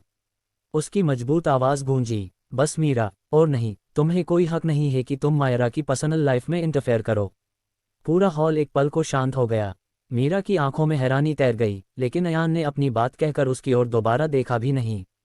वह सीधा मायरा की तरफ आया और ठंडी लेकिन सख्त आवाज में बोला, चलो मायरा, मैं ऑफिस के लिए लेट हो रहा हूँ, तुम्हें छोड़ दूंगा। मायरा ने झिझकते हुए उसकी ओर देखा। उसके दिल में अभी भी भरी था, लेकिन वो चुपचाप से उठी और अयान के साथ चल दी। दोनों के जाते ही मीरा वहीं खड़ी रह गई। उसकी मुट्ठियां भींच गईं, आंखों में नफरत और जलन की आग धधक रही थी। वह मन ही मन बुदबुदाए, सॉरी मायरा, पर मैं आज ये रिश्ता हमेशा के लिए खत्म कर दूंगी। आज के बाद से अयान हर दिन तुमसे सिर्फ नफरत करेगा, सिर्फ नफरत। उसकी आंखों में शैतानी चमक आ गई, जैसे कोई खतरनाक फैसला उसके ज़हन में जन्म ले चुका हो। अयान कार ड्राइव कर रहा था। खिड़की के बाहर सन्नाटा पसरा था, बस बीच बीच में किसी गाड़ी के गुजरने की आवाज़ गूंज जाती। कार के अंदर अयान और मायरा दोनों ही चुप थे। थोड़ी देर बाद मायरा ने चुप्पी तोड़ी। उसकी आवाज़ धीमी और थकी हुई थी। कल रात वो लोग कौन थे? अयान।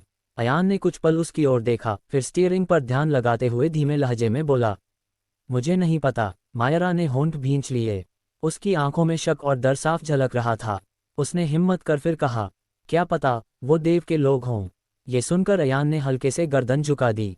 उसके चेहरे पर साफ था कि उसके पास भी कोई जवाब नहीं।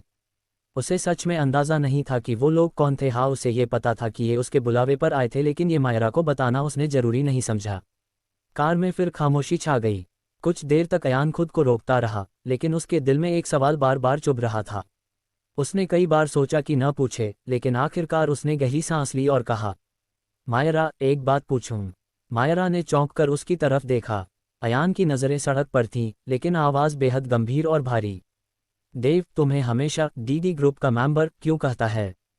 तुम तो डीडी के पास तब थी जब देव इंडिया में नहीं था, तो फिर? ये सुनकर मायरा का चेहरा अचानक पीला पड़ गया। उसके होंठ कांपने लगे। वो एकदम सुन्न हो गई, नजरें झुका ली और बमुश्किल कह पाए, मुझे नहीं पता। अयान ने उसकी ओर देखा, लेकिन उसकी आंखों में सच्चाई तलाश कर भी कुछ नहीं पाया। मगर मायरा के दिल में तूफान चल रहा था। उसने खिड़की से बाहर देखते हुए मन ही मन कहा, कैसे बताऊं तुम्हें? रिसेप्शन वाले दिन देव ने मेरी पीठ पर डीडी का टैटू देख लिया था, तभी उसे सब पता चल गया था। लेकिन ये सच मैं तुम्हें कभी नहीं बता सकती। चाहे कितनी भी चाहूं, जुबान पर आकर भी शब्द रुक जाते हैं। मैं नहीं जानती तुम मेरी बात का कितना यकीन करोगे। उधर मीरा ने पुलकित को कॉल लगाए और ठहरी आवाज में बोली, आज का प्लेन रेडी है। क्या प्लेन था मीरा का? वो आज क्या करने वाली थी? क्या ये मीरा का प्लेन मायरा और अयान को हमेशा हमेशा के लिए अलग कर देगा? क्या होगा जब मायरा के टैटू की सच्चाई अयान के सामने आएगी? क्या अयान मायरा पर भरोसा करेगा? एपिसोड 180 अयान और मायरा का टूटा दिल। अयान मायरा को ड्रॉप करके अपने ऑफिस पहुंच गया था। ऑफिस पहुंचकर वो जैसे ही स्टूडियो में दाखिल हुआ तो उसकी नज़र सब पर पड़ी। स्टूडियो में सभी उसे मुस्कुराकर देख रहे थे, कोई गुड मॉर्निंग कर रहा था तो कोई हेलो। अयान को समझ नहीं आ रहा था ये लोग इतना अजीब बिहेव क्यों कर रहे हैं। आज से पहले तो हर कोई इसे या तो नज़रअंदाज किया करता था या फिर बुरा समझता था, लेकिन आज सबका मिजाज अलग था, सबका एक साथ। वो कुछ समझ पाता इससे पहले भरी कदमों से दिव्या स्टूडियो की तरफ आई। वो जैसे ही अंदर दाखिल हुई सब अपनी जगह से खड़े हो गए। उसने सबकी एक नज़र देखकर बैठने का इशारा किया और अयान के पास आकर बोली, आज से तुम यहाँ नहीं बैठोगे। दिव्या की बात सुनकर अयान थोड़ा हैरान रह गया। मैं कुछ समझा नहीं दिव्या मैम, अयान ने कन्फ्यूज्ड होते हुए पूछा। मेरे साथ चलो सब समझ जाओगे। ये कहते हुए दिव्या बाहर निकल गई और अयान उसके पीछे चल दिया। वही खड़ा आरव, जिसे ये सब बिल्कुल हजम नहीं हो रहा था। अयान की सक्सेस देख देख जले जा रहा था।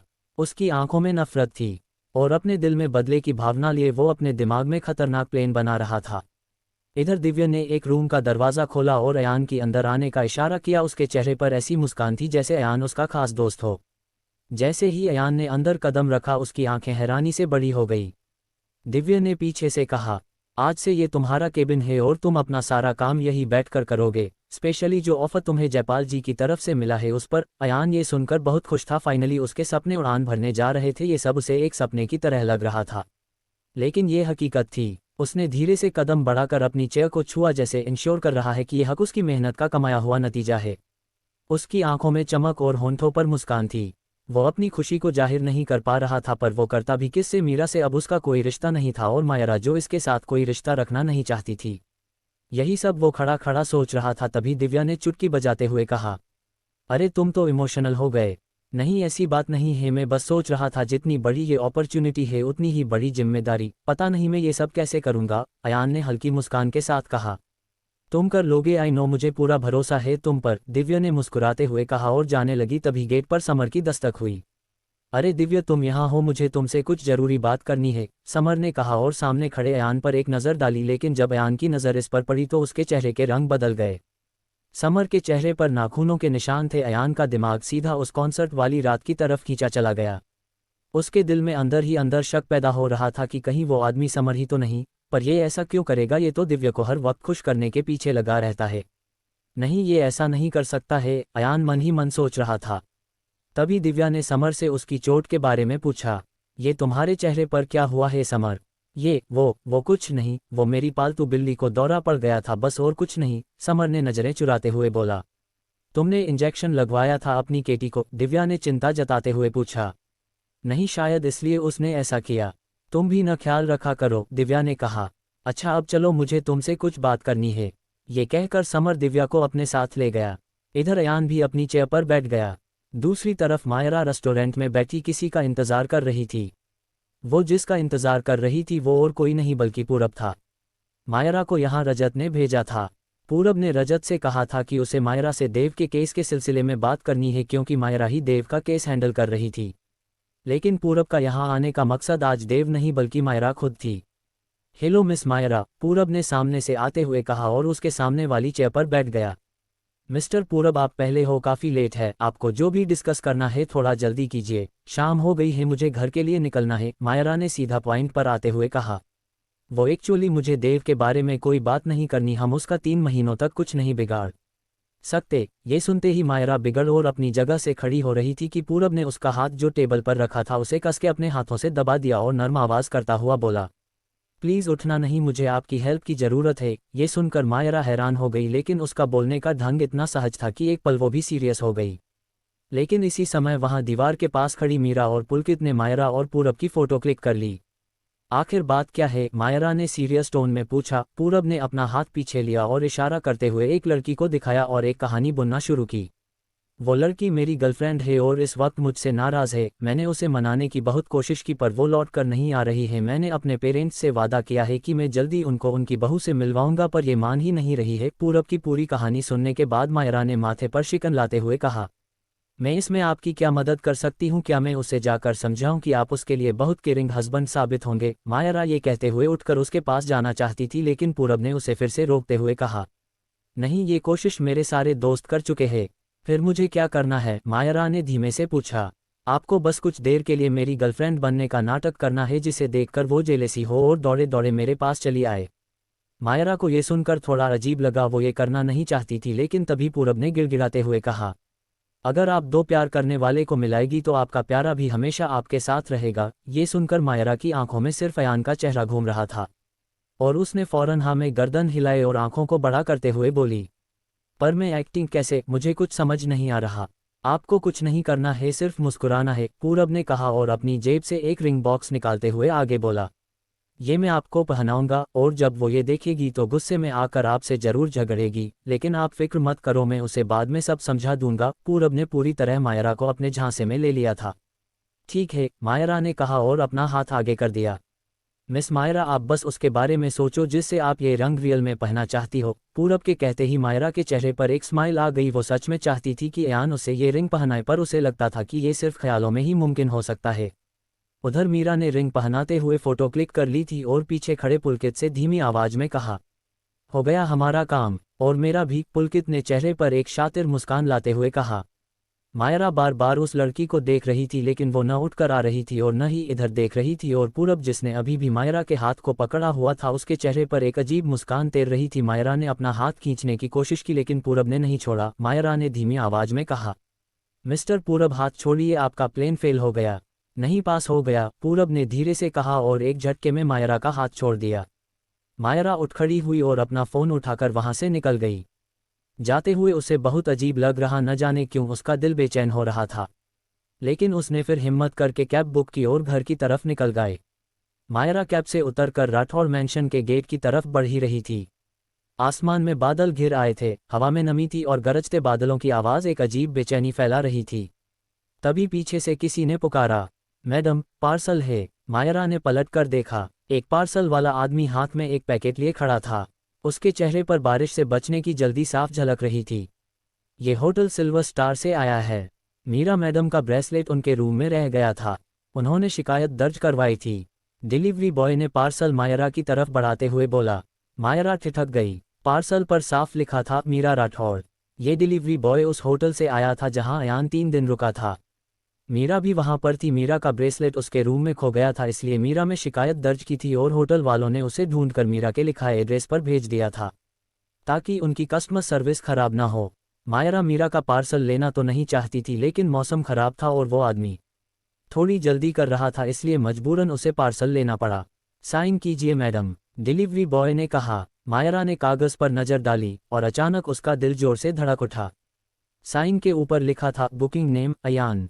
ये देखकर मायरा का चेहरा सफ़ेद पड़ गया। उसे यही लग रहा था कि मीरा और अयान एक साथ होटल में थे और उसके हाथ से पार्सल छूट गया। आसमान में एक बिजली चमकी जो अब इनके रिश्ते को जलाने वाली थी। उसकी उंगलियां कांप उठीं। कागज उसके हाथ से फिसलने ही वाला था। उसके दिमाग में बस एक ही बात गूंज रही थी, अयान और मीरा एक ही होटल में। उसके हाथ से पार्सल झटके से गिर पड़ा। डिब्बे के अंदर से झंझनाती आवाज़ के साथ ब्रेसलेट ज़मीन पर लुढ़क गया। उसी पल आसमान चीरती हुई बिजली चमकी। उसकी रोशनी कुछ क्षण के लिए पूरे राठौड़ मैंशन के गेट को उजाला कर गई। बिजली की कड़कड़ाहट और आसमान का गर्जना मानो आने वाले तूफान की गवाही दे रहे थे।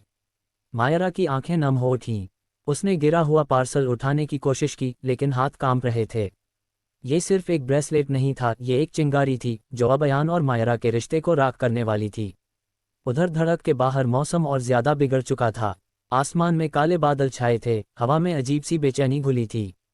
अयान जल्दी जल्दी अपने ऑफिस से बाहर निकला। कदम भारी थे, लेकिन उसे घर पहुंचना था। जैसे ही उसने कार का गेट खोला, उसकी जेब में रखा मोबाइल अचानक बज उठा। स्क्रीन पर नजर पड़ी अननोन नंबर। वो ठिठका। पल भर सोचा न उठाए, मगर उंगलियां खुद ब खुद स्क्रीन पर चली गईं। क्लिक करते ही मैसेज खुला और उसकी आंखों के सामने तस्वीरें चमक उठीं। तस्वीर में मायरा थी, मुस्कुराती हुई, बेहद खुश लग रही थी। उसके हाथों में वही आदमी रिंग पहना रहा था जिसे अयान ने पहले भी देखा था। उस पल की मायरा की आंखों में चमक थी, चेहरे पर मासूम खुशी, जैसे उसकी जिंदगी का सबसे बड़ा सपना पूरा हो रहा हो। ये देखकर अयान को ऐसा लगा जैसे किसी ने उसके सीने पर बड़ा हथौड़ा दे मारा हो। उसका दिल हलक में अटक गया, सांसें रुक गईं, हाथ कांपते हुए फ़ोन पकड़ रखा था, आंखें तस्वीर पर जमी थीं। बारिश की पहली बूंद गिरी, फिर दूसरी, और देखते ही देखते मूसलाधार पानी बरसने लगा। सड़कें भीग रही थीं, पेड़ झूम रहे थे, लेकिन अयान वहीं खड़ा था।